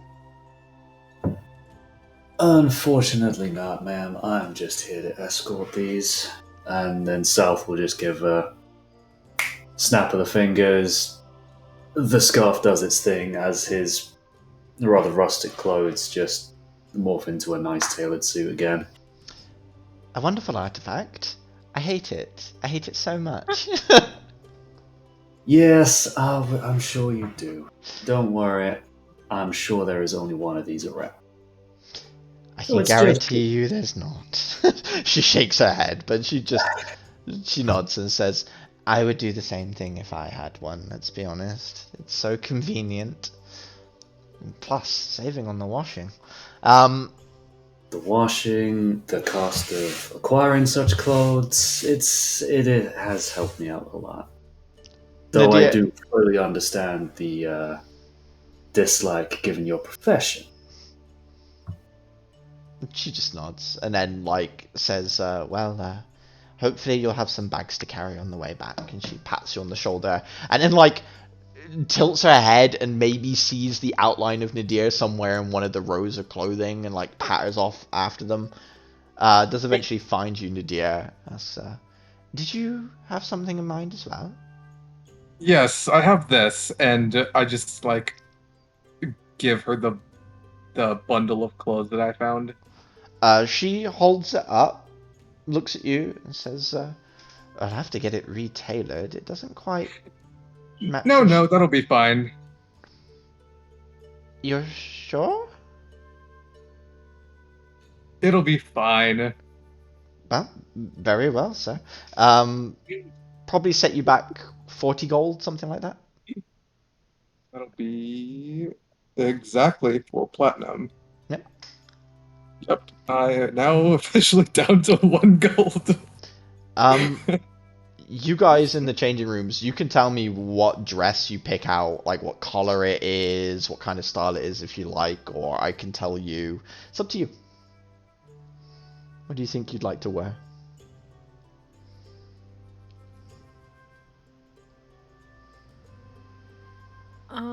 I'd probably find one that had it'd be a red dress with some gold, what is that called? Filigree? Is that? Oh yeah. The little pattern at the edges. Yeah. Yeah, with some of that, and it'd probably be strapless, I guess, and then cinched at the waist. Okay. What about weaponry? Are you planning on taking a weapon and concealing it on yourself? So here was my plan. I was gonna see, would I be able to take in my bag of holding or hide my bag of holding in some way on me? Do you know what you could do? Is buy a handbag and then lay the bag of holding into the handbag itself, so that for all intents and purposes you reach. Yes, I would like to. Yes, I will find a bag to do that with. It's a handbag on the outside as a bag of holding on the inside. Yeah. It's not a perfect disguise because it maybe doesn't fit exactly perfectly or something like that, but it's still it should do. Yeah. In which case, I would say it's probably 45 gold pieces for the dress and the accessory, essentially, together. Okay. And what about you, Kada? I'll pay her 50, by the way. I think I just want a simple, nice-looking dress. To match the kind of color scheme of the purple of your skin, or is it more are you going for gold, so you've got gold and purple, or are you... So maybe something a bit more contrasting to or to stand out against my purple skin. Yeah, either white or a gold, or I'm trying to think. I'm not sure what else I would put with it. I'm not the best at this, to be honest with you. But yeah, you can find a nice simple dress, good make, a color that stands out against your skin and your hair tone and everything like that.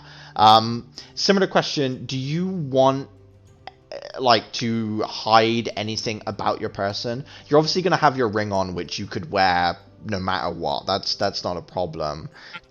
Do you have a casting focus that you need to bring with you, or does your psionic stuff mean that you don't need that? I'm actually not super ill-fey on it. I don't know if my psionic stuff will let me cast them without without a focus or material components or something like that. So here's my question: what is your focus, Kada? Because I don't think we've ever discussed it. Is it a piece of jewelry or is it something else? That was going to be my idea. I think it's going to be the choker that I have on my neck in my little portrait art there. Yeah, absolutely. So you've got like a little casting focused choker. Okay, yeah. In which case, Yeah. you don't need to worry about anything. You can just wear that, and that's not going to be a problem for you. Gotcha. South, your clothes can do whatever you want them to. Although I don't think we technically know what your casting focus is either. Do you have something that you use to focus your magic? Obviously, it manifests as a weapon as far as your hand is concerned. But is there something that the power flows through first? Oh shit, that's a fantastic thing I didn't think of. I don't know why, but I'm imagining South with like a big chunky signet ring for some reason. But whether that's true or not is obviously up to you, like a big gold ring thing. But can I have a little bit to think on it? yeah, of course you can. Yeah. Cool. I think no matter what it is, a spell focus isn't the hardest thing to smuggle in. So that leaves my question with you, Nadir. Are you bringing a weapon? Like, you are, for all intents and purposes, a rogue. If you want to sequester a knife anywhere on your body whatsoever, you certainly can. He's going to keep his rapier within the confines of his outfit. Are you grabbing like a ornamental carry for it to try and make it look like it's maybe more of like a ceremonial weapon, or is this a I am carrying a full-on weapon as well, don't mind me sort of situation? If it's maybe an ornamental sheath, I already have one. If not, then I'm just gonna have to be a little less subtle and just keep it sequestered away. I also have the bag or I'm going to be trying to take in the bag if you... Yeah, if you wanted to put the weapon in there as well, you could. Oh, that shouldn't be an issue then. Okay. Alright. In which case, yeah, your rapier, is that what you're putting in the bag? Is there anything else you guys want to put in the bag in case you want it with you when you're there that you don't particularly want on your person? Oh, one more thing. Nadir just like sort of reaches into the back and he pulls out the silver dagger that he forgot to give back to Sinria. Oh yeah. Yes, I will take that, and that I probably will try to hide on my person just in case they take my bag away. I think a dagger you can like strap up easy enough. You've got like a thigh holster or something like that you can put into the dress. Yeah, fine. Easy done. Easy done. With your shopping finished, probably about midday, go for lunch. You can go to like a cafe somewhere here, or you can go to the festival and go eat there and like go to the festival for the rest of the day before going home to get changed. What do you guys want to do? I might go to an oracle if I think I could get into one. Yeah. There are oracles at the Church of Valor if you wanted to go. Yeah. Okay. So you split off from the group. What about the others? Is there anything you guys want to do today? Before? I think I am settled for the ball tonight. Okay. What about you, Seth? Oh, Nadir, you were about to say something. Oh, I was gonna say I'm pretty much good at this point. Okay. Just you then, Seth. Also pretty much good. He'll just be spending the day trying to just do menial tasks around the circle, just to not think about the stuff he knows he's gonna have to go through soon. You head back to the circle and find like Thistle in full Disney princess woodland animals helping her make a dress and doing her hair, and she's just walking about the circle singing a song and having a great time while you do your best to ignore the reality that is going to be this evening, and she is just full on like having her clothes tailored by like birds and squirrels right now.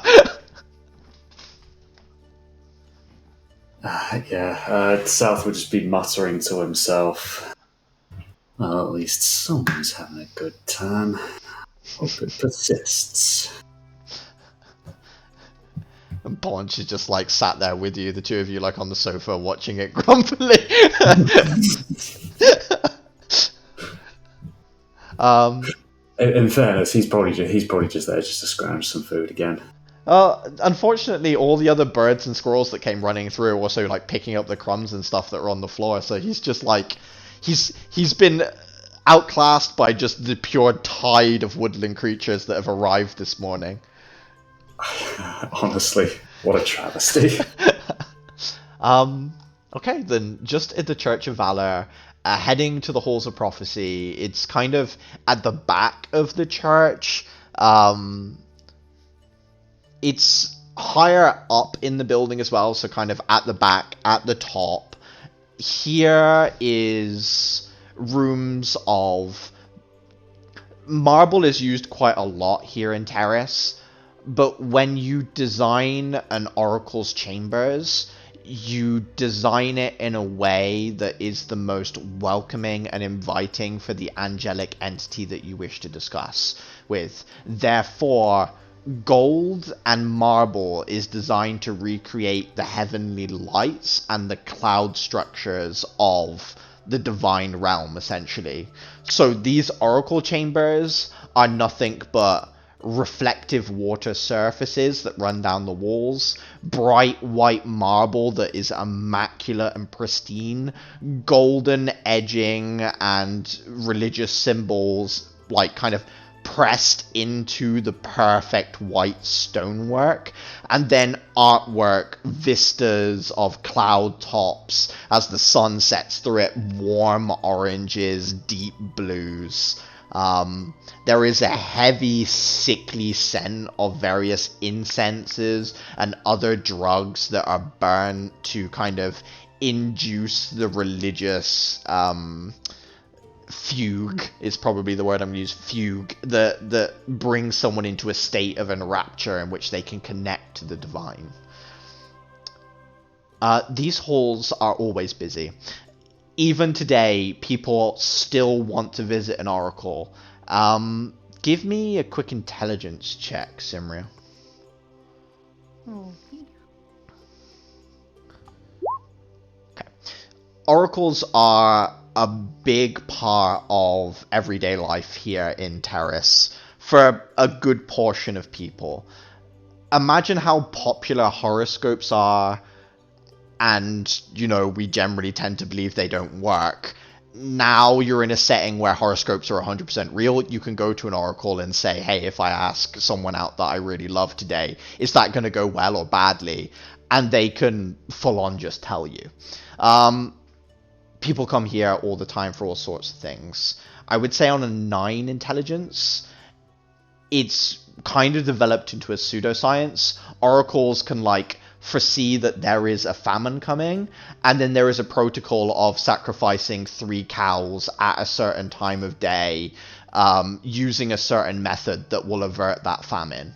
So there's a lot of information that flows in and out of these chambers. How pushy are you being, or like as you walk into the space, there are a lot of people here. How much do you want your presence known, I guess, is what I'm asking. Well, she doesn't really want to be...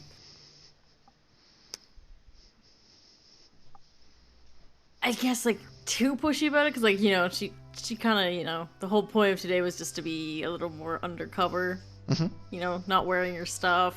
She doesn't really want to be noticed. You don't want to throw your weight as a Lazarian guard around or anything like exactly. that. Okay.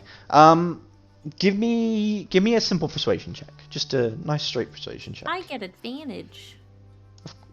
Oh yes, of course you do. Still -1. Oh, it's a fucking okay. Natural 20, because you drugged yourself to prettiness. I'm pretty now. You stand there looking lost, a little confused, slightly nervous, unsure of yourself. And one of the kind of older attendings here spots you and comes over and very much tries to be comforting towards you and begins like, hello, my dear. Are you okay? Has something happened? Do you need guidance? Yes. Do you need to speak with an oracle? Do you have an appointment? I don't have an appointment, but I've been having some changes lately, and it's hard. It's so hard to sleep now, and I just need some help, some guidance. Yes, there is an air of stress over the city. I am more than aware. I can't imagine how it must be. Wait here. Sometimes we have cancellations. And he patters through into like a back room for a bit, comes back, and says, "There is an oracle free if you would like to come follow me." Really, that would be great. You're brought through into another chamber, perfectly spherical. It is like a bird cage of gold, but instead of there being gaps that you see out of, that's all panes of mirrors that reflect back in towards the center. So when you walk in, you see this elven woman, immaculate golden hair down to like her waist, very much as much as the mirrors reflect her, she reflects this room. She's gold and white and kind of pale in a room of smoke and sickly fog. But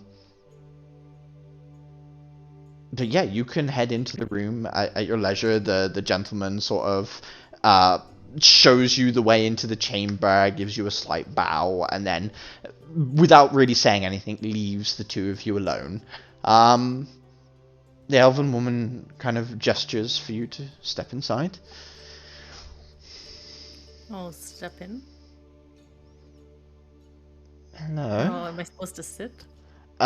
You see there's like a little circular bench where you can sit anywhere around her, basically facing towards her. She hasn't really turned to follow you, strangely, so you could like sit in front of her or off to the side and she wouldn't be looking directly at you as you spoke. You also see that as you're getting closer now, her eyes are completely pallid, blind to you. She can just hear you. Oh, okay. Yeah, I'll just take a seat at the little thingy. Probably just for my own comfortability, like, facing her. Okay. Like, oh. She's looking like straight through you, someplace far, far away. She will introduce herself. I am the Oracle Tiana. My name is Sinria. I've come to see if you can provide me with some answers.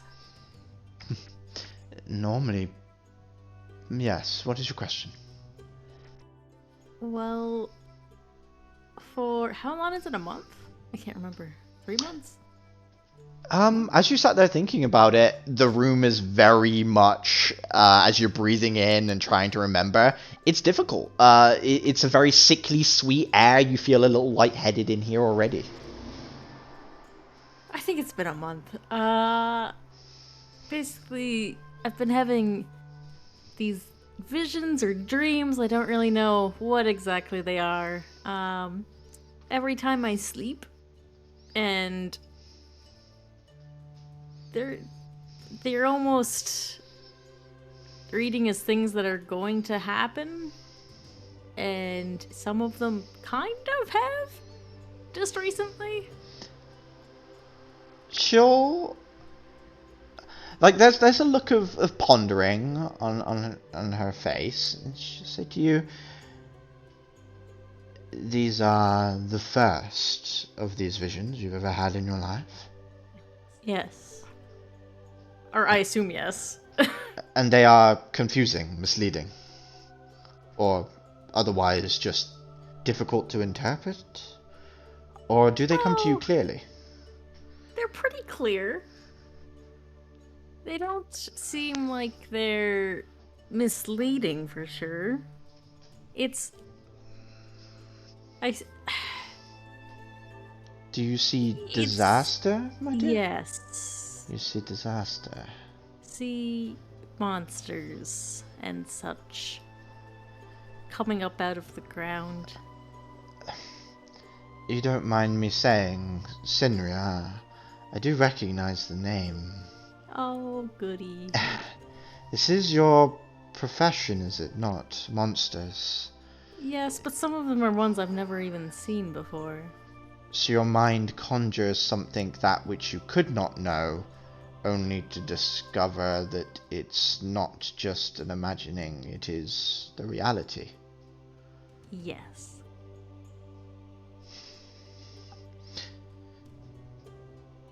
Come closer.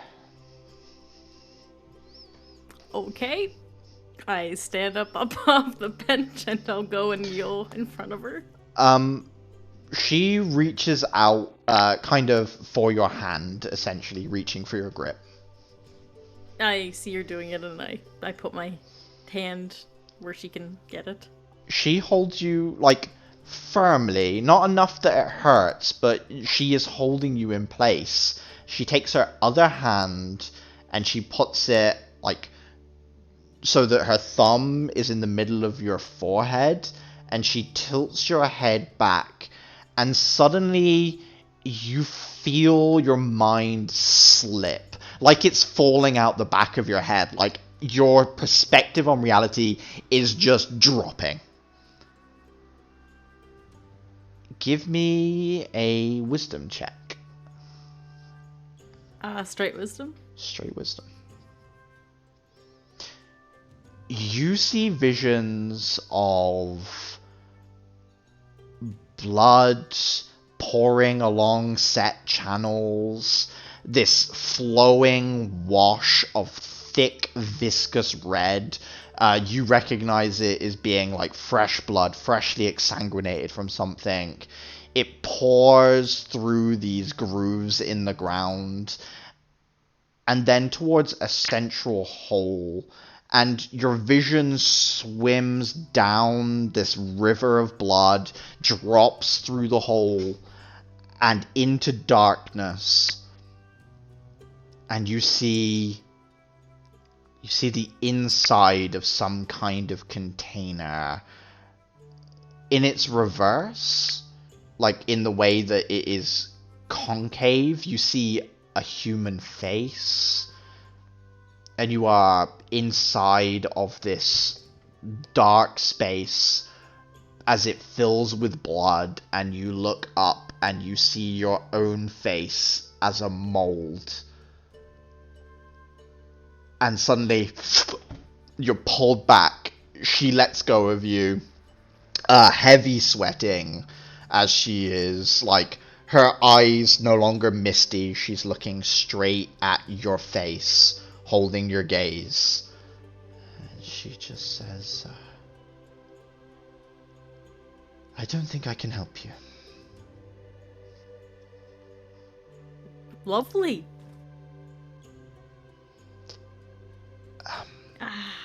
I'm not sure what it is you see, but they are not visions of the future. Okay.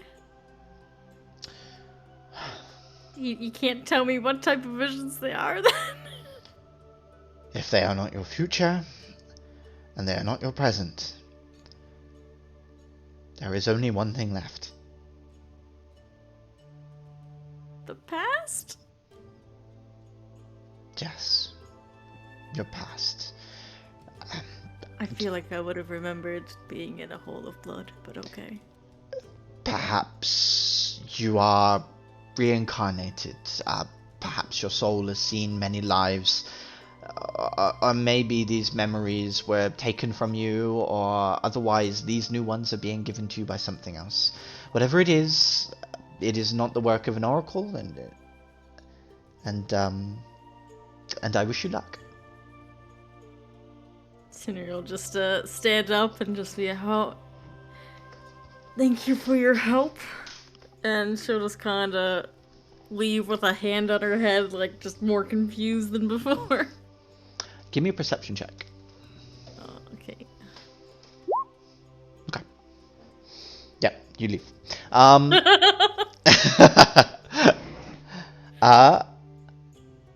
You guys, are you gathering up to go to the ball, or You all heading there in your own time? I would assume that I would assume that South would just be going with this all Mhm. as is. Like, don't really have much of a choice there. Yep. She walks towards the tree in the center of the courtyard, kind of doesn't really ask you, but like scoops you up, and the two of you step through that tree and appear on the grounds of the mansion you're going to. Please give me warning next time, my lady. Keep asking you this. Scoops you up. You'd only say no, South. And then she puts you down. Maybe I wouldn't say no if you didn't just pick me up like I was some kind of toy. Well, maybe if you weren't the size of a toy, I wouldn't pick you up like one. You are lucky I like you, my lady. Of course I am. And she just smiles at you, kind of teasingly. Fine. What about you, Kada? Just heading there? Are you meeting up with Zap first of all? Oh, yeah, that's right. I'm his +1. Yeah. I should probably go in with him, right? He is, like, for the first time you've ever seen, he's out of his, like, Magitech armor in, like, a full-on purple suit with, like, green tie.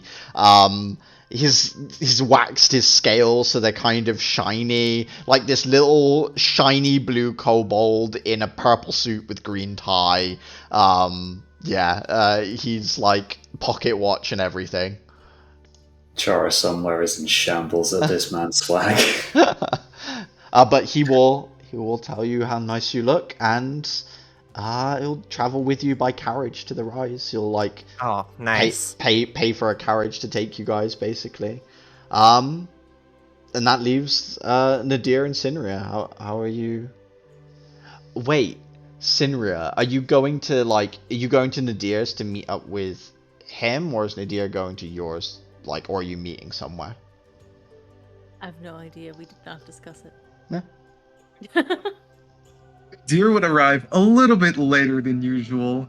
If Cineria's gonna get there, gonna get to the ball, I feel like Nadir could make a bit of a surprise entrance. Okay, so you're going separately. Will they let me in if I'm not there with the +1? Or with the person I'm the I'll +1 for? I'll show up. I'll show up to bail you in. Don't worry. Okay. I guess Simria, you're told that Nadir will meet you there, basically. Alright.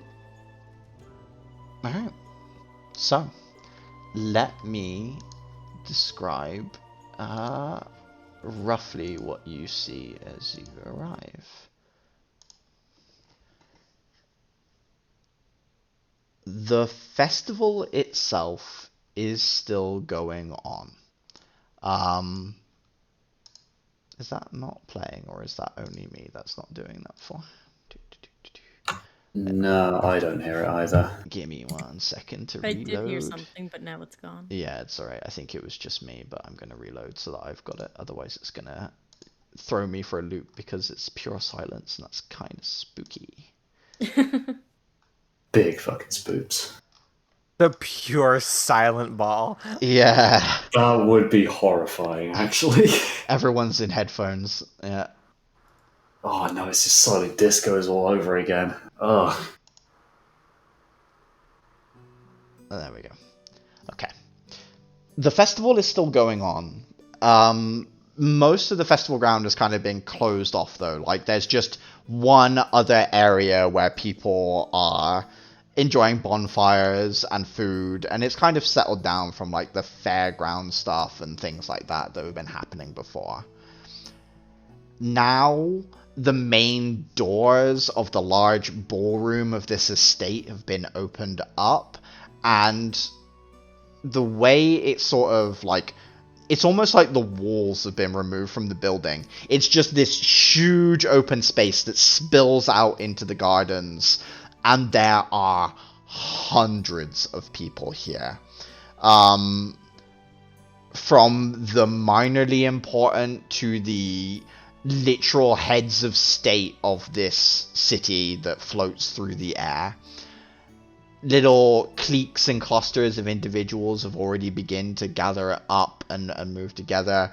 The ballroom itself looks more like a throne room. It's this long, thin hall with stairs that lead up to an area where people would normally give like audience speaking to a person sat, and there is even a throne there at the far end, but it's just not being used that way.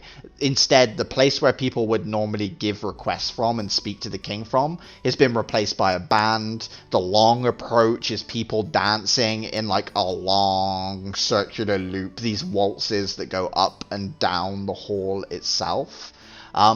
It doesn't look like any sort of like, and here is the king and queen of blah blah blah, like announcement is going on. There's just too many people. There are people handing out drinks on trays.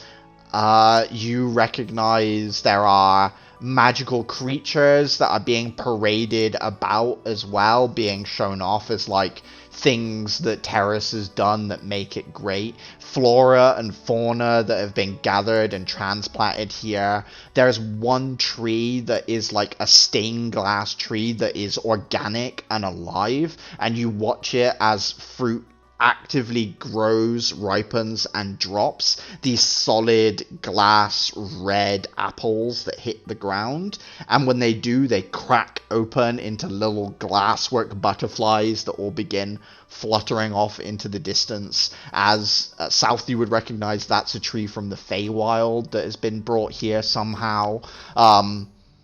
It is beautiful and decadent and monument to the successes and strength and riches that Terrace has gathered over its thousands of years as the sole survivor of an apocalypse, as it has come to its strength.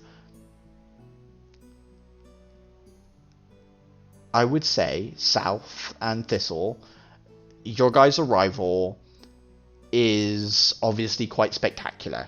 The one of the trees on the ground like cracks open, light spills through, and this beautiful ageless woman and her fairy attendant come stepping through into the ballroom, causing a fair commotion as people are looking, and there's like hushed whispers. Not everyone has seen Thistle before.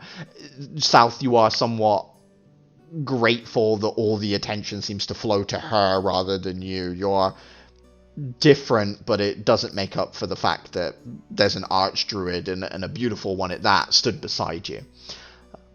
The rest of you, in terms of like Kada and Zap coming through like the normal entrance, there are some people that immediately recognize Zap because there are like little cliques of the arcane ward, and therefore they recognize you as well, Kada, and you very quickly are kind of pulled over into your usual crowd to a degree.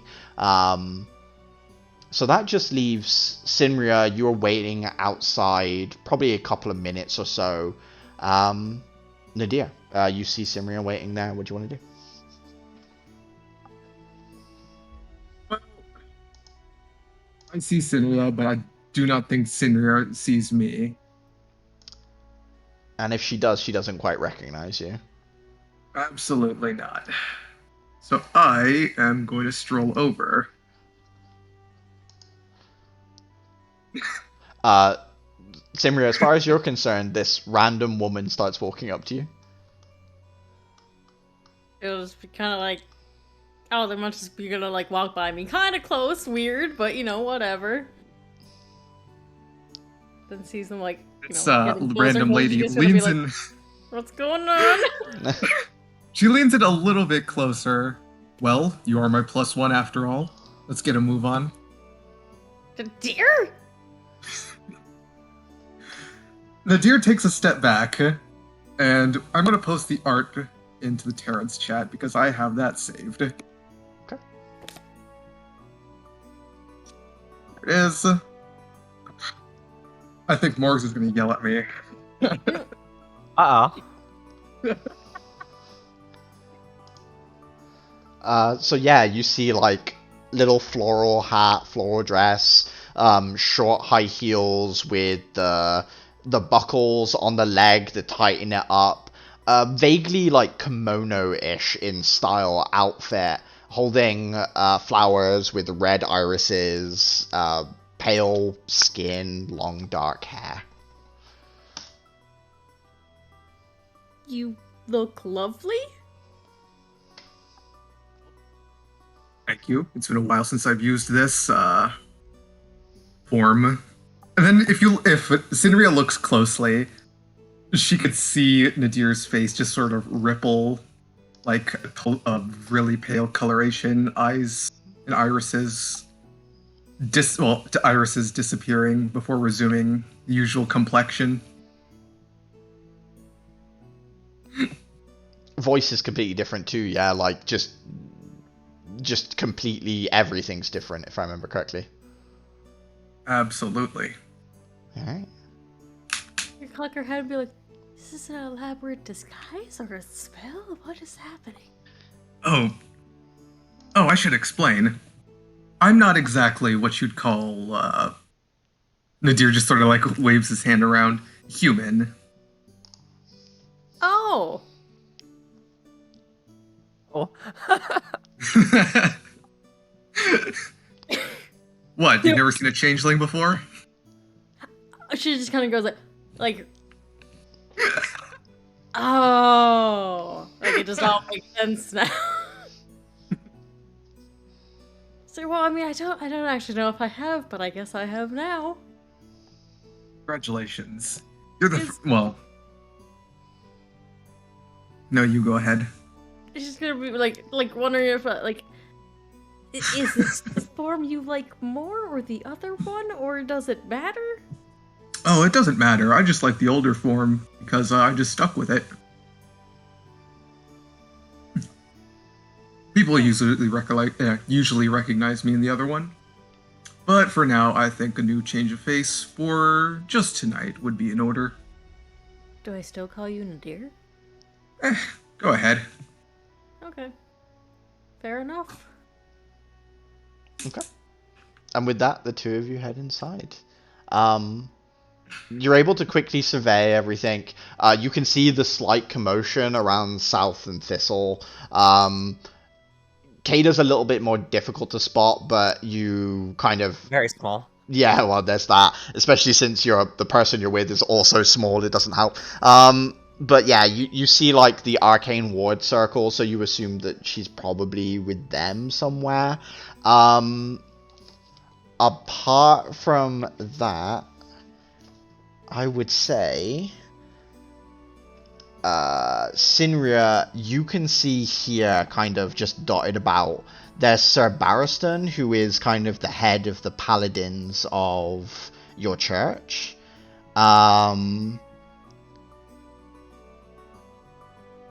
I would also say you can see a woman by the name of Primogen Constance. She is high up priestess of your church as well. Not super high up, but fairly high up. You see the Mayor Trustfield of Downview.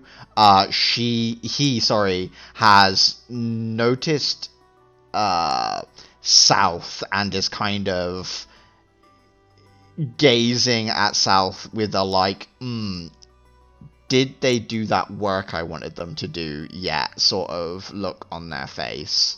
I would also say, obviously, Kada, you recognize, obviously Zap you're with, you recognize Hughes there as well. I think those are the big standout ones. And then there are some just like incredibly important faces. The Lady Golden, who is the like mistress, like the minister for culture, is here. She's probably the person that organized this whole thing. She usually is for things like this. There's the warden of the maintainers district. The heads of most of the churches are here, except for Valor. You notice that the Sun Priestess Aideen and Saint Doral of the Church of Nature, they're both here, but the leader of your church, Simria, isn't here, but representatives are for them. Yeah, this place is jam-packed with just important people wall to wall. So the question is, what do you want to do?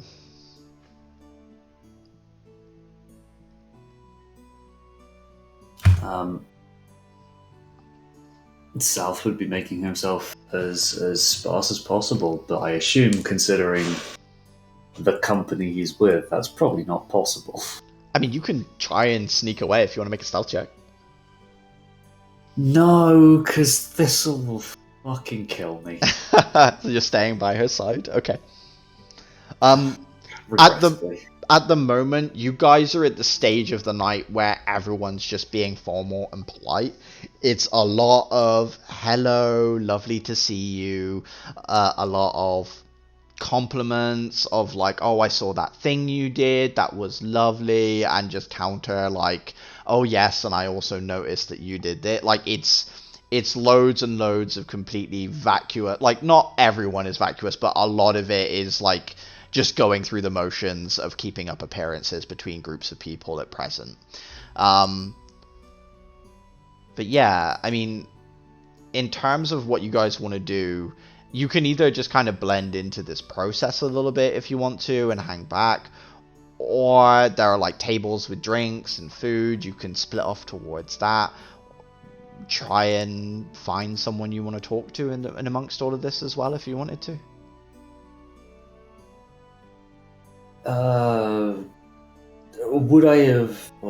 Would it be particularly obvious that the mayor is kind of staring me down? I think like they were staring at you when you first entered, and everyone was kind of giving that first glance around at where everyone was. But the moment people start coming over and like introduce, like he has to go into, I'm playing politics, I'm mayor of like not an important place, but a place I would like to be important to them. So he's distracted by his station for now. Okay, let's see if South would have noticed. Oh, actually, probably. On a 17, yeah, I'd say you noticed. But you also know that he's waiting on you and your guys to work out who's being blamed for what happened to his hunters. Until he gets an answer and his people are satisfied with it, he's going to be hunting for that. That's probably what he wants from you right now. And I don't think you guys have settled on an answer yet. No, not at all. We thought we had a good scapegoat, and then, oh no, everything's gone to shit. But that's part of why you're here, right? In order to try and see this Wenslow guy and see if you can. Yeah. Gotcha. Yeah. But I think at some point throughout the night, South would try and catch him alone for some conversation. But okay. So you're trying to like gently guide Thistle in that direction as she's introducing and talking to people, and you're just kind of off to the side at the moment. Trying to be as much as I can. Yeah. Which is actually fairly easy.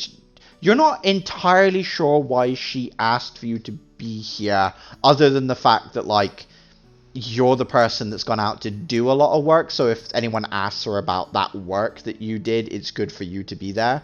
But in terms of people wanting to talk to you, it doesn't matter whether you know more or anything like that. They are always going to be looking at her and talking to her for these conversations because she's in charge. Like, it's just how it is. Yeah, she is officially in charge, even though South kind of runs the thing. That's it. But yeah, you start gently nudging and guiding her in the direction of the mayor. What about you, Kada? You're nestled in amongst your arcane ward peeps. Are you just like blending in as much as possible right now? Or are you trying to nudge people on this name you've got? What is it you want to do? Muted, by the way, at the moment. Good catch. No worries. Yeah, I feel like Zap didn't know who he was, right? Like, wasn't really familiar with the name. Not that I recall. No, not particularly. I feel like maybe I tried to put some feelers out, but like I don't know if he doesn't know. I'm not sure if like. And you're not like trying to be overly pressureful about it. It's just very gentle. Like, Yeah. give me just a straight charisma check. Yeah.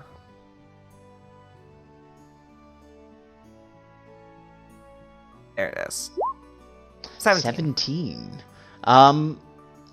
You bring the name up a couple of times when people are talking about researchers and stuff like that.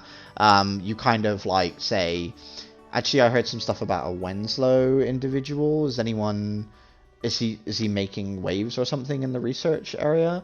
Clearly he's not, because you get a lot of blank sort of stares and like people thinking.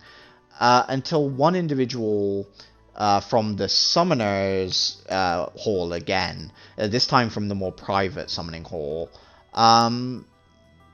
has like a particularly more confused look than the others. Like you said something that obviously couldn't be correct to him, so he must know something, but he doesn't volunteer it to you, Kada. Like, you just see this look of, but then why would they say that? That's absolutely obviously not correct, sort of like go across their face.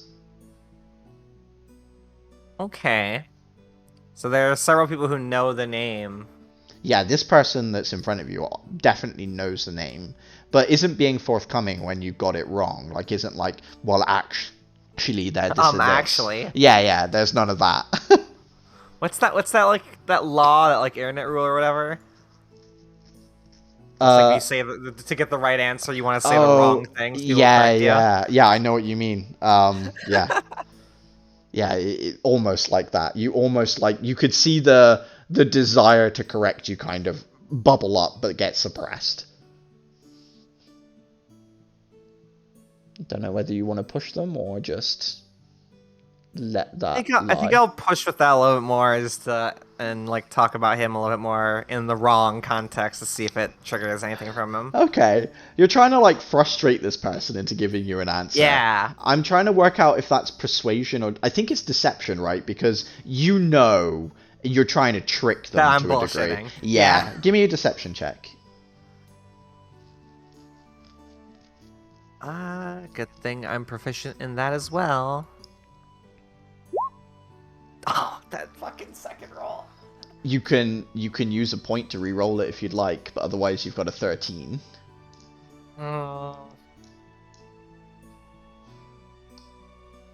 You got 3 to use? 3 to use. I haven't... Just remember, every time we use one, that gives Sam one more thing to use against us. Yeah. I'll leave it for now. Okay. So,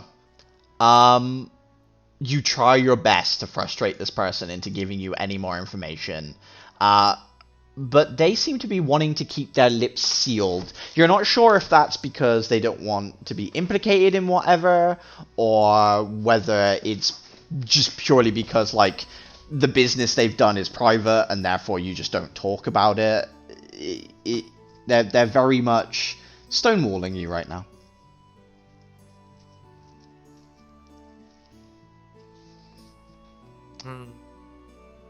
So, unless there's anything more you want to try, I will ask Nadir and Sinria what they're up to. I think I'll leave it. Okay. I'm gonna start calling you Nadia. That just makes sense to me. So, Nadia and Sinria, what are you up to? Well, for now, I guess Nadia is heading like towards the drinks, just chatting with people. Nothing too big. Just hobnobbing. Essentially. And what about you, Simria? Just sticking close to that, or? Yeah, she's gonna be sticking close to that like a lost puppy because she's like just out of her depth. Okay. It's like I've been adjacent to these as like a guard sometimes, but never actually, part of it. So she's just like, what? Speaking of is guards, happening? you see one of the paladins, Angel, pretty boy, like shoulder length, like platinum blonde hair, blue eyes, next to the Primogen, clearly on bodyguard duty for her. He doesn't like. He looks like right at you, doesn't recognize you whatsoever, gives you a little wink, and then just like continues to scan the room. Like, and you've fought this person before. They just do not see you as you right now. At the wing, she'd probably just like her face would just be of disgust. He's like he's just too full of himself to take note of that. Just continues like looking straight through you and back around the room after that. You guys are at the drinks table. Are you like, you're just introducing yourself, talking? Yeah, there's some general hubbub about the maintainers ward going on. I don't know if, because I think you guys heard the town crier announce that there was like a quarantine going on in the maintainers ward because some sort of sickness had broken out. But there are rumors that paladins of the Church of Valor have also come down sick with whatever disease is in the maintainers ward, which Simria should not be possible. Paladins are immune to disease, they're immune to like sicknesses and ailments. That's why they're used for work like that. But there is still this like rumor that's pervading around the space where you are right now that absolutely they were seen being like given medical attention at the hospital in the maintainers ward. Can I pry a little bit, see if anyone has... I know it's all rumors, but like see if anyone has a little more information on exactly how they were acting? Yeah. Like, You can give me a persuasion check. advantage. Oh. They're just Why? they're disarmed by your mixture of pretty face, genuine interest, and fish out of water uncomfortableness. And they just start talking to you about apparently there's some sort of like blinding sickness going on in the maintainers ward. People are no longer able to see. Even some nasty stuff like retinal detachment has been going on in the area, and apparently that happened to some of the paladins as well. Like their eyes just began to detach from their head. Nasty, awful stuff. But rumor is it's happening to everyone that goes in there. That's why the quarantine went up so quickly and so seriously. Yeah. Huh.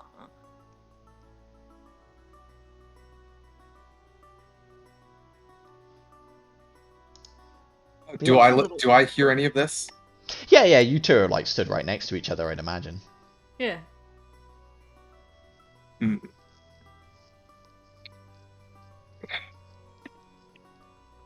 I don't know of any, like, especially what was the, what were those summoning things we saw? Like, it was for the... Was it Abyss they were trying to summon? Or That's Infernal? I correct. can't Yeah, they remember. wanted to summon something from the abyss. Do I know of anything from there that could potentially do that? You can give me an intelligence check at advantage, yeah, since that's your like wheelhouse. On a 14, unfortunately, eyes are one of the most pervasive themes ever for the abyss. Like creatures with lots of eyes, creatures with no eyes, creatures with eyes on stalks that have anti-magic cones, things like that. It's incredibly common. So it's not that you can't think of anything, it's that you can think of too many things on a 14 for that could maybe be. In terms of specifically like a sickness to do with eyes, an abyss creature, that actually doesn't ring any bells whatsoever. That's something hyper specific that doesn't mean anything to you in terms of, oh, that's a blah blah blah. Just no. Yeah, okay. Sort of. Nadia sort of realizes something, and she pulls Sinria a little bit closer. Mhm.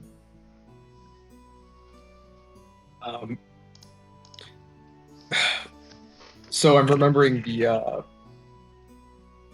Winslow's reports and ingredients and whatnot, Yep. and how some of the ingredients were used to make stuff for blind sense. That's right. Potions of blind sense. That's correct.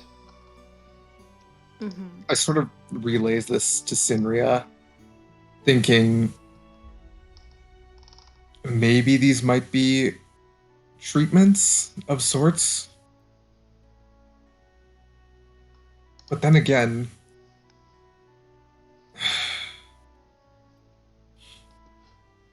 Nadia connects, like, is trying to connect the dots, but doesn't make a full connection. There's the blind sense and the blindness, Mm-hmm. but it's not quite a full thing. Sort of squints her eyes and just takes a step back. Let me see if I can find this Winslow fellow. Okay. Are you It's the two? only straw we have. Are you two like splitting up to start trying to fish for this name, or are you sticking together as you wind through the party? Nadia just looks at Sinria. Do you think you can handle yourself for maybe a couple minutes? She'll grab a drink and be like, I suppose. I'll be right back. Promise. I'll Then just she like, turns around and walks try and talk away. to people too, but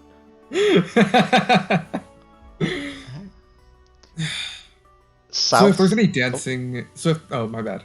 Yeah, so first of all, South, you've wound your way with Thistle to the mayor. He seems to appreciate that you didn't avoid him. He looks at you and gives you like a thankful nod, South. Turns, look at Thistle, goes through the whole, it's great to see you, happy to have our relationship as it is, always strong, and all that sort of stuff. But eventually does turn to you, South, and it's basically just like, so the business with the hunters, have you reached a conclusion yet, South? Everything is getting a little difficult. I understand that difficulty has occurred and we are still trying. Some complications have come up that we are trying to sort as quickly as we can.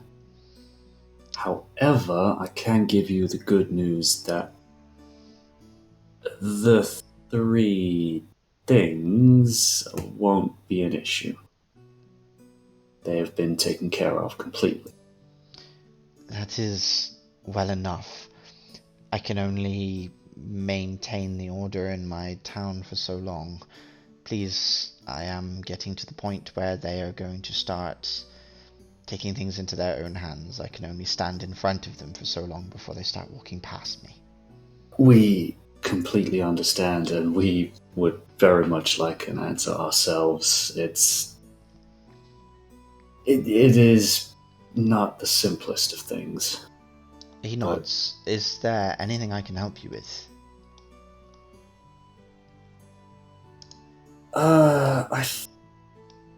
We'll have to get back to you on that bit maybe after this ball. Seems a little...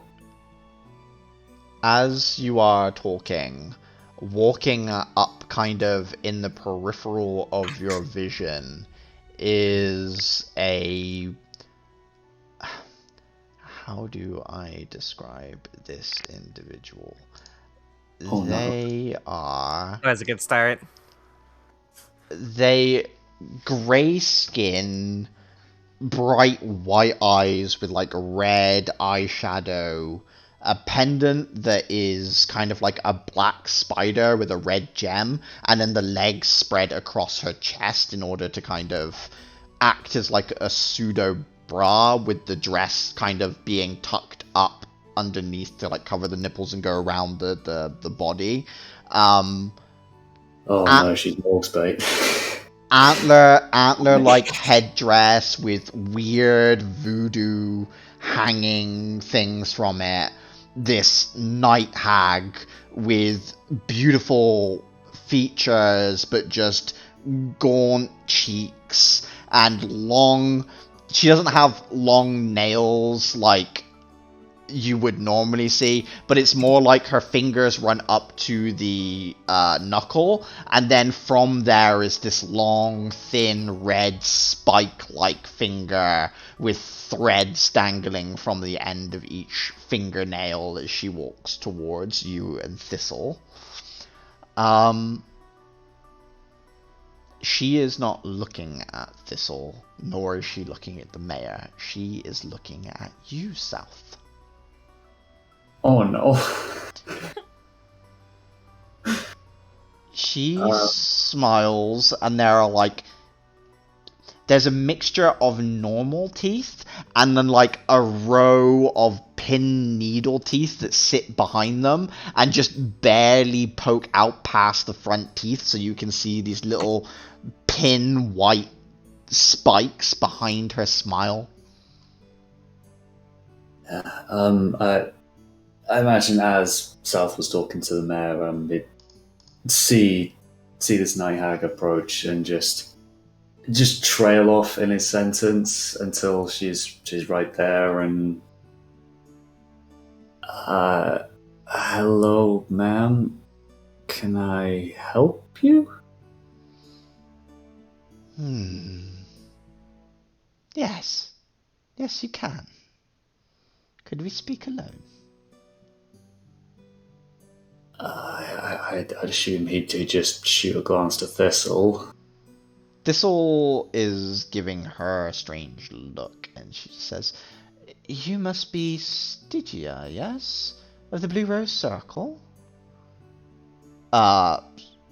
Woman who clearly by the name Stygia goes into a low bow, smiles, says, "Always pleasant to be recognized by someone of your stature, Miss Thistle. I promise I will bring your servant back in one piece." She smiles. "It's not my servant, but thank you for the promise." And then she turns to look at you and nods. Yeah, he'd just return the nod, quickly turn to the mayor and say, "Excuse me one moment." He is like incredibly perturbed by her and just is very eager to see you go, because that means she's gone too. You know what? I respect it. She takes you like a little bit away, not to the point where no one can see you, but like you're still like out on the grounds, a little bit in the periphery of everything. And she turns to look at you and she says, "You are South, yes?" That is my name, yes.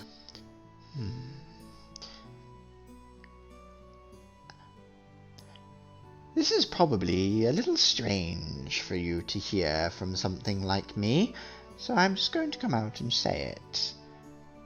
There is something odd going on in this city. We are well aware of the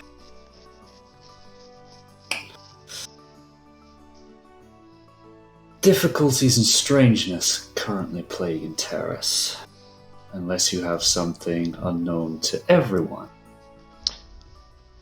Well, I don't know. I haven't talked to everyone. I've only talked to you. Please lay it on me. Terrace has always had a very thin veil in terms of summoning.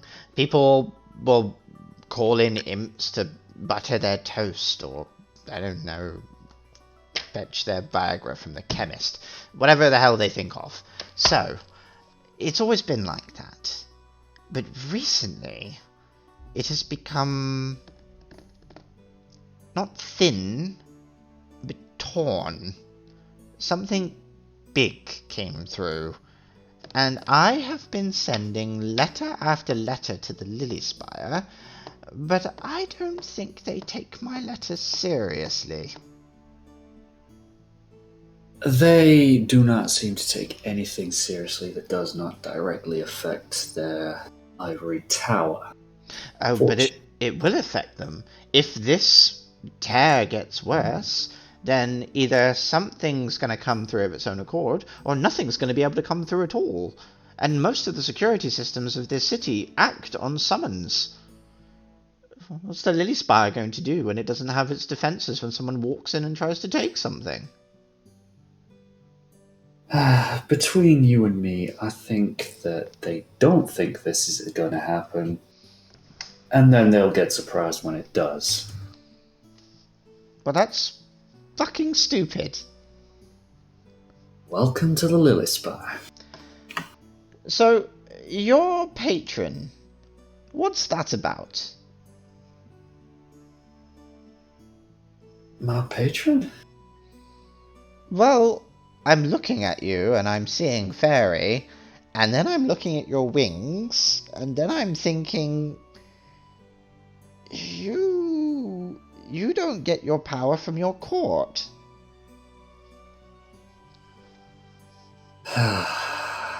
You are a perceptive and smart one. Oh, I've just been alive a long time and done this. Experience. Just as good. Better. A lot of the time, yes. I do not particularly enjoy talking about my patron too much, but yes, they were the ones that gifted me these. You don't like them? I do not like moths. So why'd you make the pact? It's a long and complicated story. She looks around, looks back at you. Right. Got time. Yeah. And you've got things you need to do, yeah? I'm sure if I'm not back within the next few minutes, this will cause fuss. Well, fair enough. Look, Though, if we may go back to the original topic, maybe. well, hopefully. What exactly do you know about this tear? Do you know what could have come through? Oh, What I could don't have know. caused it? The veil is like a piece of paper over the top of our reality. Every time someone pulls something through, pokes a little hole. But whatever was brought through last time, more like a fist. Hmm. Don't know what, don't know where it came from, but it went through. Do you happen to know, or at least any vague inkling of where such a thing might be now? Well, if I had a piece of it, or someone involved in the ritual, maybe I could do that, yeah.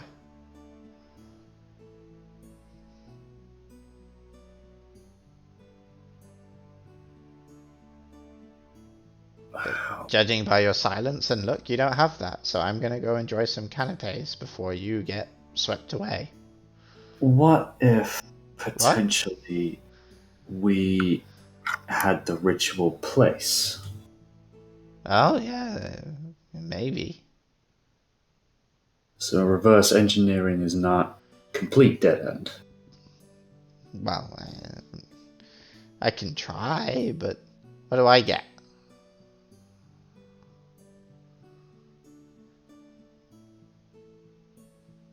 Oh, this might be a dangerous question, but what do you want? Your firstborn? No, we don't do that anymore. That's good, because I probably won't be having kids anyway. Yeah, in this economy.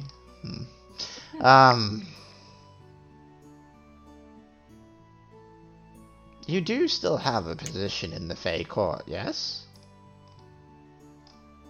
Not a particularly high one, but But you do have one. last I was there, yes.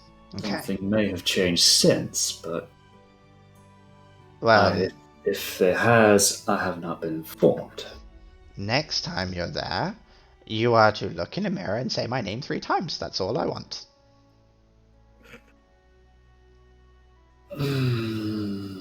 Stygia, Stygia, I'm enough. Stygia. Stygia, Stygia, Stygia. Easy. Okay, answer me this. Mm. Why do you want to be summoned to a Fey Court? Because I was banished and I want back in. You're gonna smuggle me in or no deal? I'm afraid I cannot agree to that. Then you'll never know. And she starts walking away towards the canapes. I feel like I wouldn't know anyway, but thank you. And she's gone. Okay. Kada, you have been kind of involved in the conversation with this person who has now become kind of wary a little bit and is guiding the conversation away from any topics that might involve this Wenslow name. What do you want to do? Do you want to, like, he's obviously on guard now. I don't know whether you want to push your luck with him or whether you want to try and take a look around and see if there's something else you can do.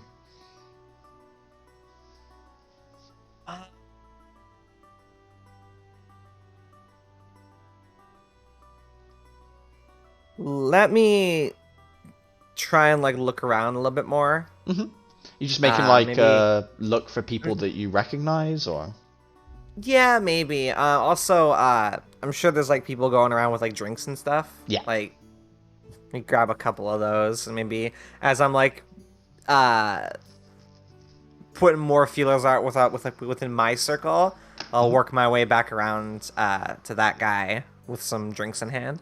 Okay, give me a perception check as you're kind of milling about. You grab a couple of flutes of champagne as well off of a tray, easy. Okay. Yeah? Okay. Kada, give me an intelligence saving throw. Oh, God, why? Brain hurty. It's not gonna save. There is a period of static, and like you go to grab the drink and your hand just doesn't quite do what you want. It slips and like a few people look, and the serving individual just kind of puts their hand out to you and says, not a problem, don't worry, and then like leans down and starts picking the glass up onto the tray, and your vision sort of comes back from that blur for a moment, and like you were hit with like a wave of psychic energy greater than anything you've ever put out before. You've never come across a psychic presence that was greater than your own, and you're kind of being like rocked in the waves of just merely being near something like that right now, Kada.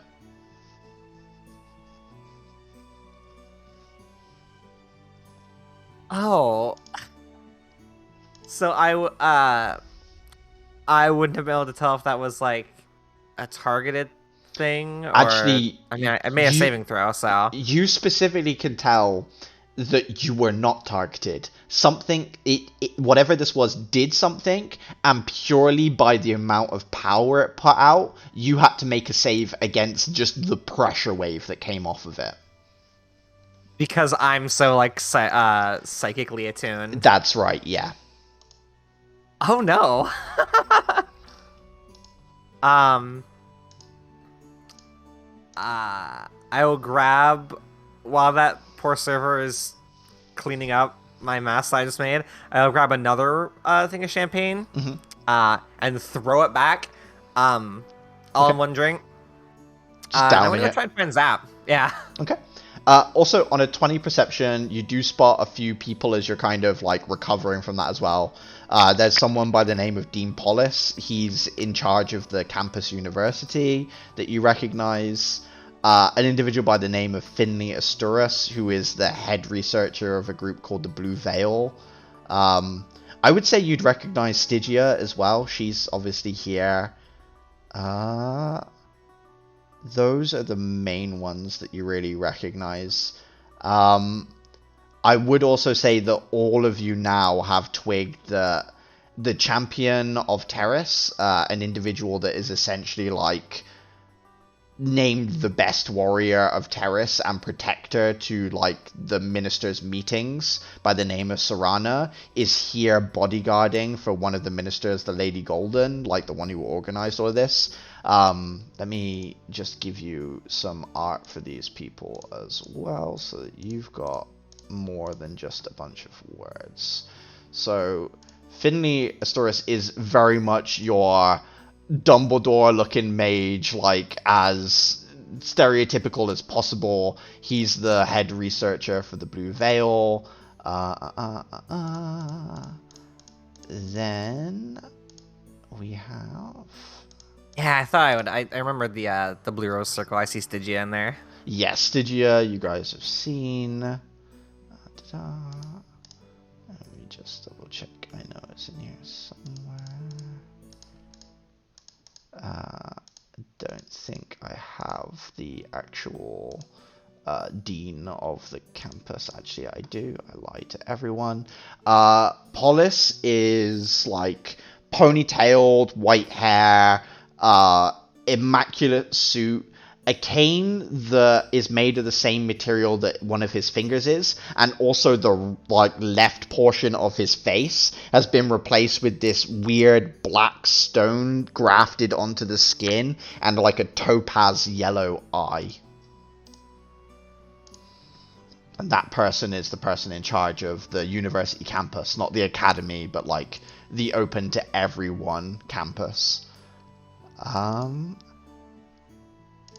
And then you've got the champion, who is wearing kind of amberish armor, arcane blade at the waist, a fully decked out, powerful adventurer who has basically taken up a position of authority in the city as protector to all of the ministers. And the Lady Golden, who is your Minister for Culture and one of the top members of the Lily Spire. I could take him. And she's flanked by Serana, who is kind of at her side at all times at present. I would say you guys all know that the Lady Golden is married to the Minister for Order. They are like the power couple of Terrace. Sir Golden and the Lady Golden are the Ministers for Order and Culture. Her husband is a gold dragonborn. But he's not here, you notice. But yeah, you do circle back round to Zap after kind of spotting all these people. And I will see. Is he like probably surrounded by some people? Like Zap, yeah, no, like kind of he's mingling a little bit. Yeah, he's mingling a little bit. Like he's introduced himself to most of like the Arcane Ward people, so you can see like he's just finishing up his drink to kind of try and roam around a little bit more. But he sees you coming and like slows his roll on the drink so that you can talk. Yeah, I'm going to grab him by like the sleeve of his nice purple suit, and I'm going to like try and pull him out of earshot of other people. Like not explaining myself as I do so, just grab him. He puts his hand in his pocket, clacks two rocks together, and you feel a field of silence go around you guys, so only you two can talk right now. Excellent. He knows immediately. Yeah, you've done work with him before, like you guys have probably got a decent working relationship. He understands what you're trying to do and kind of reacts immediately. I suppose I did kind of brief him about the whole situation we've been dealing with going into this. Yeah, he'll look at you and say... He was already somewhat suspicious of this whole ball thing anyways. Yeah, he'll look at you and say, what have you found? I didn't... two things. I found someone who seemed like they recognized the name Winslow, but I couldn't get any more information out of them just as yet. More important, though, I just felt the most psychic energy I have ever felt in my life happen. I'm surprised I was still standing, honestly. He looks around and says, "Can you tell from who?" I don't think I can, right? Yeah, you not with your 8. You think maybe if you'd able to control yourself a bit more in that moment, you might have had more of a direction. Obviously, you know that last time it happened, it was in that little garden area, but you didn't really see anything then either. And that would have been like right next to Winslow's house, right? No, the garden area was at the festival, if I remember correctly. So actually, it wasn't too far away from where you were when you were just hit there as well, because like the ball grounds are spilled out onto what was the festival grounds. They just cordoned off more of it for this event. Am I just totally misremembering, or was I spacing out? Weren't we at that area because we were kind of scoping out his place? It was just after you guys had finished. You guys, because Okay. you had We just moved into a finished. garden. Okay. Yeah, Okay. you guys had just finished. You had just finished like closing down the imp fights, and you were crossing across from there, and that was at the festival. Gotcha. Yeah. All right. Well, I guess I'll relay that to Zap. Like, I can't. I don't know, but I felt this earlier, like by that little garden where the festival was at earlier yesterday. I felt it there too. He looks over there. He sees a few people stood there, like talking. He looks at you and says, "Do you want to go over and see who these people are, or do you Yeah. want to stay away from this?" I mean, I've never felt anything like that before. I kind of want to know more. Okay.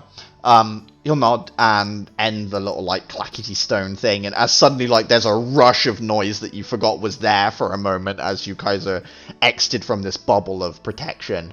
And he'll start walking you towards the little garden area where you were last hit by this wave of psychic energy.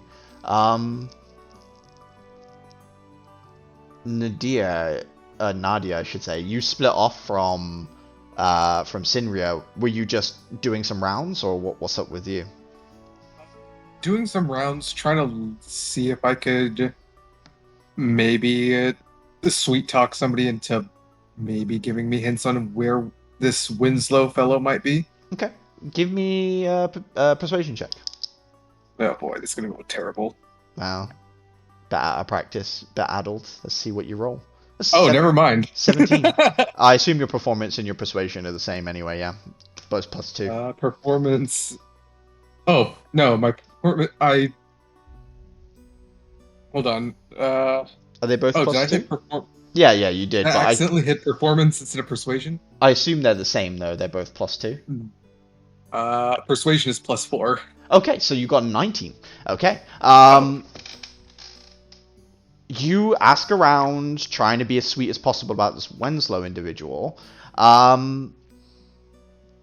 You end up talking to some people that are definitely staff members more than people at the party that react to this. You end up talking to one of the servers who says, "Actually, I think I overheard the name." And they point off to a group of 3 people kind of sequestered away from everyone else, having like a little private conversation. There's a tiefling woman with a rod with like a golden phoenix at the end of it. There is a much more gaunt, very more like, looks kind of like Stygia, but it looks... It's just not quite that. There's some like blue glow behind the eyes and at the fingers, pale skin. And then lastly of those 3 individuals is a tan male in kind of a more modern style of clothing than this setting is used to. Like collared shirt, sleeves rolled up, heavily tattooed from like the just like the whole arm is sleeves with like runes, with like slight energy glowing from behind that as well. And the server is like, yeah, they mentioned his name, I think. I was bringing them drinks. They from the Rise? I don't think so. I don't recognize them.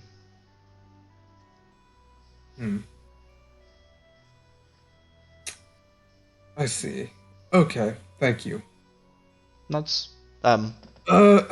So Nadia is going to go back around, grab a drink, mhm. and how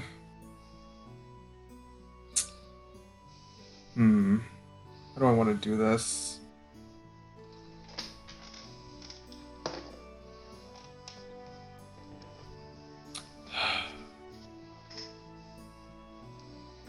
Are you considering to approach the group?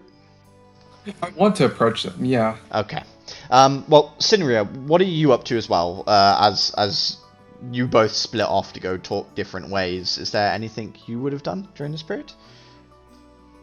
She probably would have tried to be asking about the person, like the Winslow, but she's, not very good at the whole getting information thing. Okay. So she might have, Give me a check of your choice. But I mean, or is there something in particular you wanted to? I was gonna say if she wasn't having much luck, she probably just would have went fuck it and just either tried to find more information about the disease thingy, Okay. or just kind of kept a lookout for sketchy going on. Okay, so give me a persuasion check and give me a perception check as well to keep an eye out for anyone that stands out. What the hell? Wow, you know there are other numbers to roll for persuasion, right? No, apparently there's And a perception check as well. Okay. You are not sure what it is today, Simria, but your slightly lost puppy dog routine just seems to work on everyone that you come across. They want to help you, as far as you can tell. In terms of Winslow, you don't get any where they are or what they might be. Or where they might be, but you do get information that they are a blood mage, someone who doesn't use spell slots for casting or is a wizard in the usual sense, but gathers their magical energy from stuff like dragon's blood or blood donations or from their own life force, which is uncommon magic and also less powerful, but difficult for other magic users to deal with. Their magic can't be counterspelled or things like that. It's immune to anti-magic, but at the same time they're very limited in what they can do.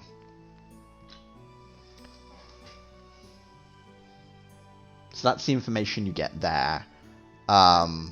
Because there was the reason this person's telling you is basically there was some backlash to them building a house on the Rise. They weren't that important. They just seemed to come through with a lot of money at a time that the land allocation minister in the Lilyspire said that there was space to be bought for a new home, that they were basically raising money for this journey.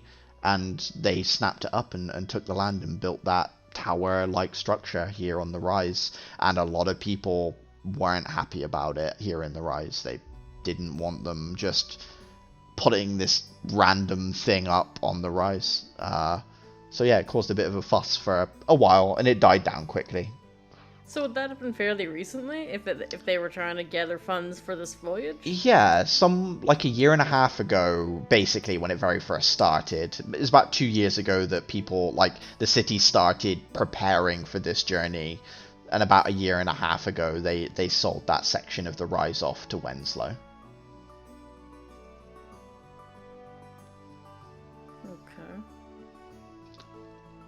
Okay. In terms of, shady individuals, you spot some people that as far as you're concerned, maybe straddle the line between what you would expect to be a bodyguard and what might look more like an assassin. Like, there's a woman with quite clearly, like, katana-like blade, tight leather, a mask covering the lower face. Is shadowing someone like a bodyguard would, but at the same time, they have way more of, like, a killing intent to them than a protective intent that you're getting with, like, your training sort of vibes. There is also someone else. Give me 1 second. Stands out to you not so much as being, like, dangerous, but just very different. Pirate chic woman, 2 scimitars, skull mask that covers the top half of the face, and then, like, little red-haired pigtails that poke out from behind it.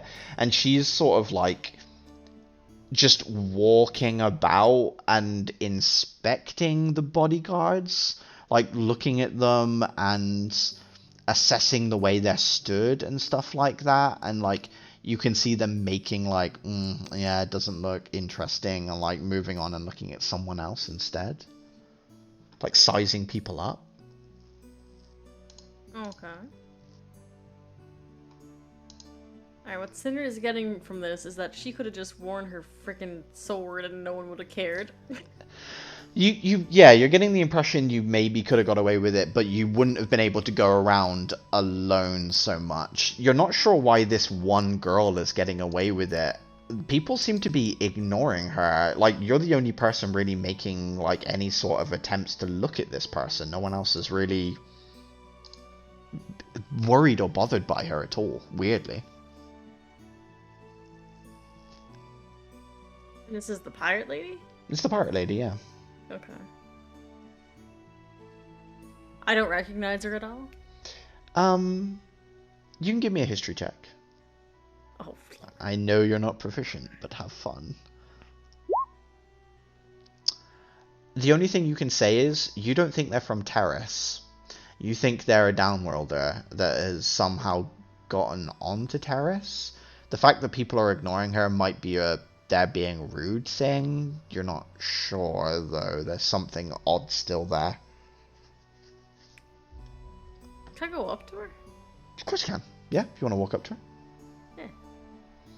Yeah. You approach her. She's, like, in the middle of looking at one of these bodyguards when she catches sight of you and, like, turns to look at you. Her head tilts. She starts looking you up and down, like, giving you the same sort of appraising glance. I'll mimic her. You can give me a perception check if you like.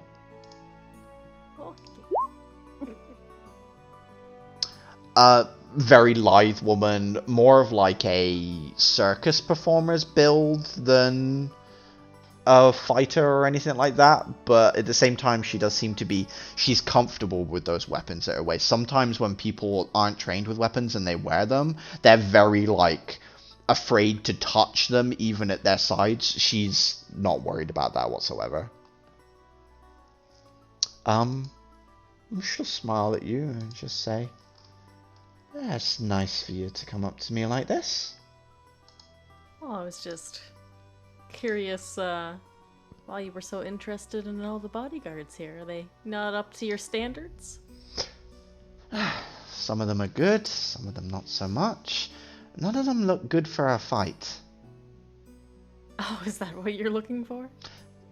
Yeah. I know a ball looking for a fight is a bit, maybe the wrong place, huh? I would have suggested the Colosseum, but... I was interested in the Colosseum. It's quite a waiting list, though. You gotta really be in with them. Yeah, you just get to know the people and you'll get in right away. What's your name? Cineria. I'm Selena, of Whiteshore. Whiteshore is a place you'd recognize. It's back on the continent you've left behind. Big coastal kingdom. She'll tilt her head a little. You're a long way from home. I'd say the same for you lot, but I guess you take home with you. Very true. Nah, I heard you were all leaving, and I thought, man, is it boring back home, so maybe this will be a good chance to have some fun. Well, if you... What was her name again? Sorry, I forgot to write it down. Let me show you. Selena, okay. Oh, look at her. Yeah, she's fancy. Yeah, well, if you'd like, Selena, after the ball sometime, you can meet me at the Coliseum and we can, see if you're good enough for me to put in a word for you. So, you've got some pull there then? A little bit. Well then, you can count me in. I need to do something to keep me occupied while I'm on this blasted island. If you need to get a hold of me, if for some reason I'm not in touch with you or something, just go to where the Lazarian Guard, has their apartments at. I heard him. In Godstone. Okay. She smiles. Says, well, it was lovely to meet you. Same to you. Enjoy your, I can't think of the word. And window shopping, I believe is the term. Yes, enjoy your window shopping. Mm. And she'll just, before I go, I'll gesture to the stupid paladin. Yeah. She's like, what do you think of that one? I think he'd look better with a couple of scars. I agree. I'll keep that in mind. And she tips her head to you and says, I won't keep you. And then starts to like skip off. Again, people are just ignoring her. Like, she's like jovially, like almost backflipping through the crowd, and no one is paying her a goddamn piece of attention. Like, no one's even, like, just trying to avoid looking at her. They're just not looking at her at all. It's like they just like look through her as they're looking around. Just no one sees her but you. That's weird. More mysteries, yay.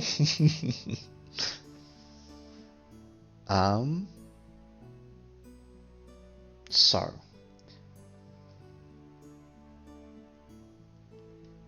What are you guys doing next? I'm not quite sure where we're all at. I know that we've got a group of people, 3 people in the corner that seem to have mentioned Winslow's name.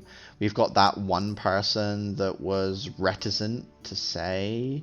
Obviously, Kada and Zap are heading over to the garden area where she first had one of her little psychic attacks. What about you, South? What are you up to? You've just had your conversation with this night hag who has laid her terms that you found to be spooky and otherwise ominous. What do you want to do next? Spooky and ominous are definitely some of the fucking words for it.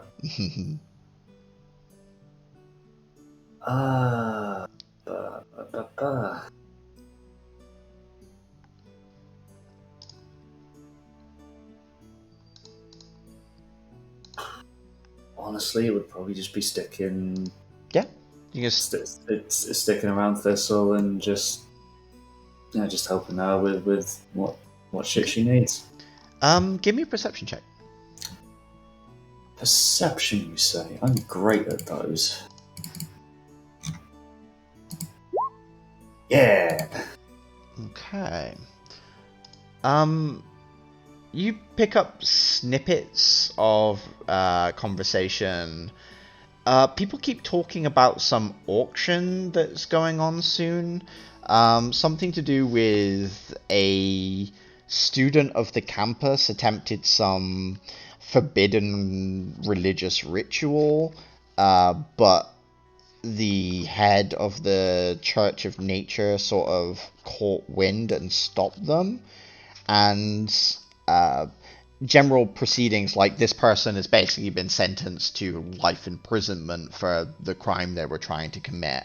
All of their assets have been seized, and there's supposed to be some sort of like auction to cover the costs of damages that this person caused for various people's families. And there's the fact that the Church of the Wilds, the leader, this High Priest Doral, has actually been sanctified recently. He is one of the first people to be made a saint while still alive during the history of Terrace. Seems to be a prodigious member of his church, basically. One of the best leaders they've ever had, people are saying. That's one of, like, the things that's going around. Oh boy. I Hopefully they don't have a big head about all this. From what people are saying, like, people are talking about them like they are literally a saint, and yeah, therefore seems to have some measure of hubris as well. Oh, that's something. South would probably be interested in this auction, though. At least trying to find more stuff up about that. Yeah. Give me an investigation check. Sure. Nice. Okay, on a 19. So what you've discovered is essentially this girl who no one's saying the name of, because as far as most people at this party is concerned, she's just like, oh, the girl who did that girl that, like, no one bothers with the name.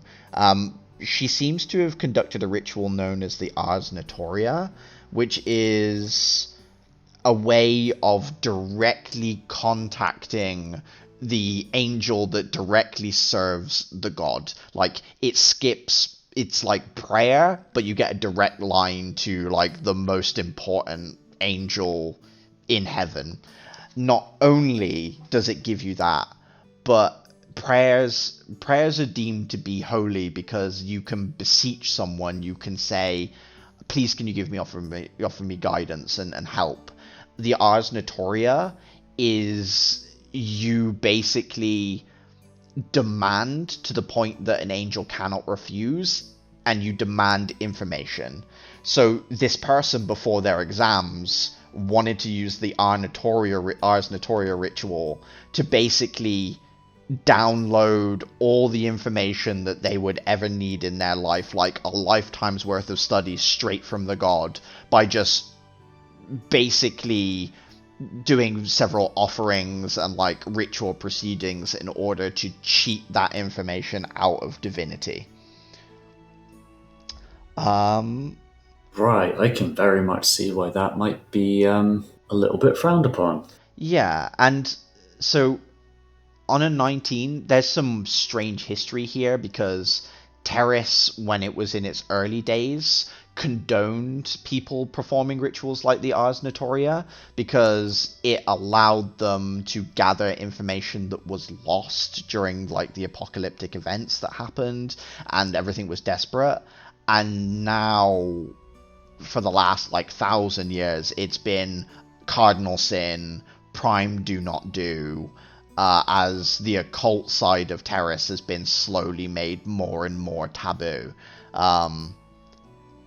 So as much as, like, this girl had done something wrong, there are always as well people that are, like, on her side as well. Like, what harm did she really do? And then you've obviously got the people who are staunch religion. Like, you don't demand something of your god, you get to ask, but they get to, like, that's not how it works.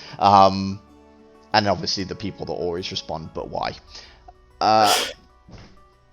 So you know that the auction is happening in, like, 2 days in the Rose District, and it's supposed to be selling off, like, some of the ritual devices used in the Ars Notoria, which aren't illegal by themselves because they have other uses, and that's being used to raise money for whatever damages that she seems to have incurred that people are saying as well. yeah, that's what you get. Okay. Yeah, South will definitely make some notes of that because that's going to be some fun. So, I think that we'll probably jump to Zap and Kada. You guys walk into the space. It's just like a little garden area with some steps. There's that topiary dragon, little hedges, and like areas for people to stand and talk. There are pillars as well that support like it's very Greco style little pavilion area. The Primogen Constance and Aindel are in one corner of this thing talking to each other. You see several other like couples like off in the corner having like a quiet moment together away from the hubbub.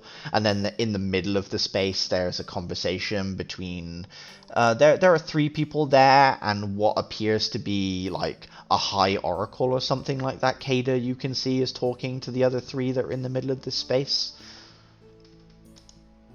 How do you want to go about this? Do you want to like go into the middle where they're talking, or? I mean, just of all the things you listed off there, someone doing some sort of psychic thing that I would feel.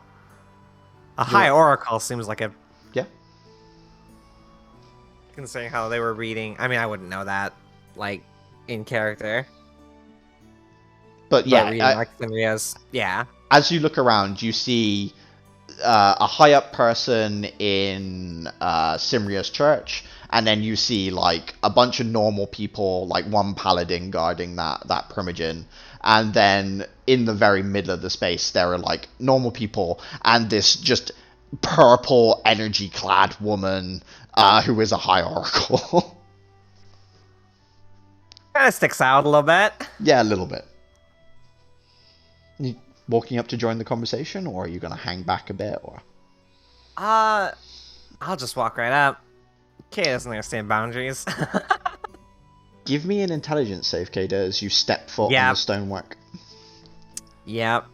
Could have seen that one coming. Intelligence saving throw. Okay. You feel an emanation, and you're like, I was ready for it. I knew this was coming. You look directly at the person that you think it's coming from, and then that wave washes over from you, and you look down at the ground as that emanation pulses up through the stonework beneath your feet, and then suddenly the stonework begins to crack, sections of the ground sink, there are shouts as this noise echoes out, many guards begin to like grab hold of weapons, and Kada, give me a strength saving throw. Oh, cool. My favorite. Okay.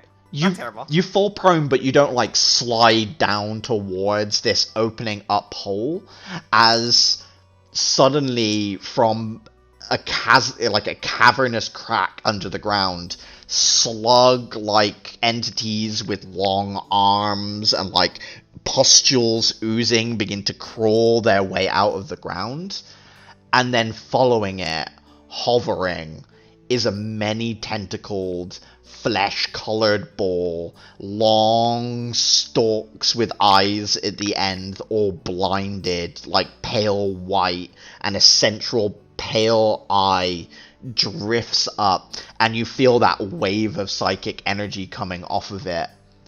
And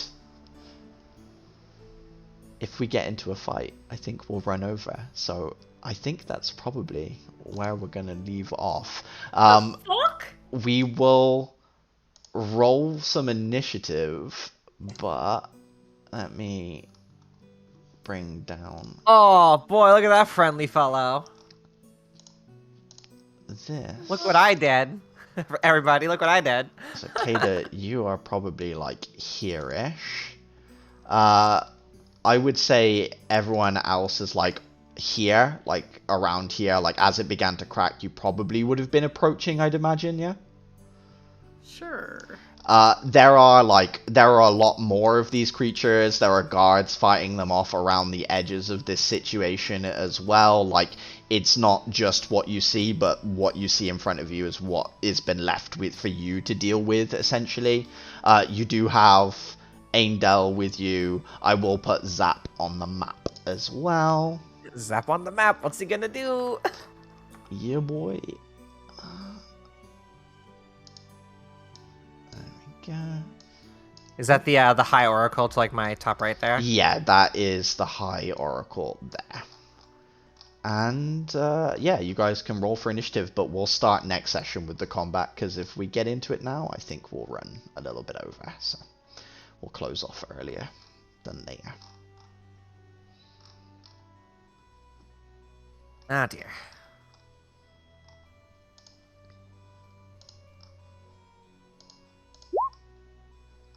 $21.16, 18.14. These are good Okay. rolls.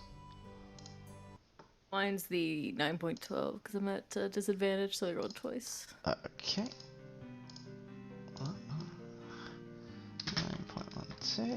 9.12. Just south, I think. It is just me. It'd probably help if I actually put myself on the fucking map, actually. It would. Yeah, let's...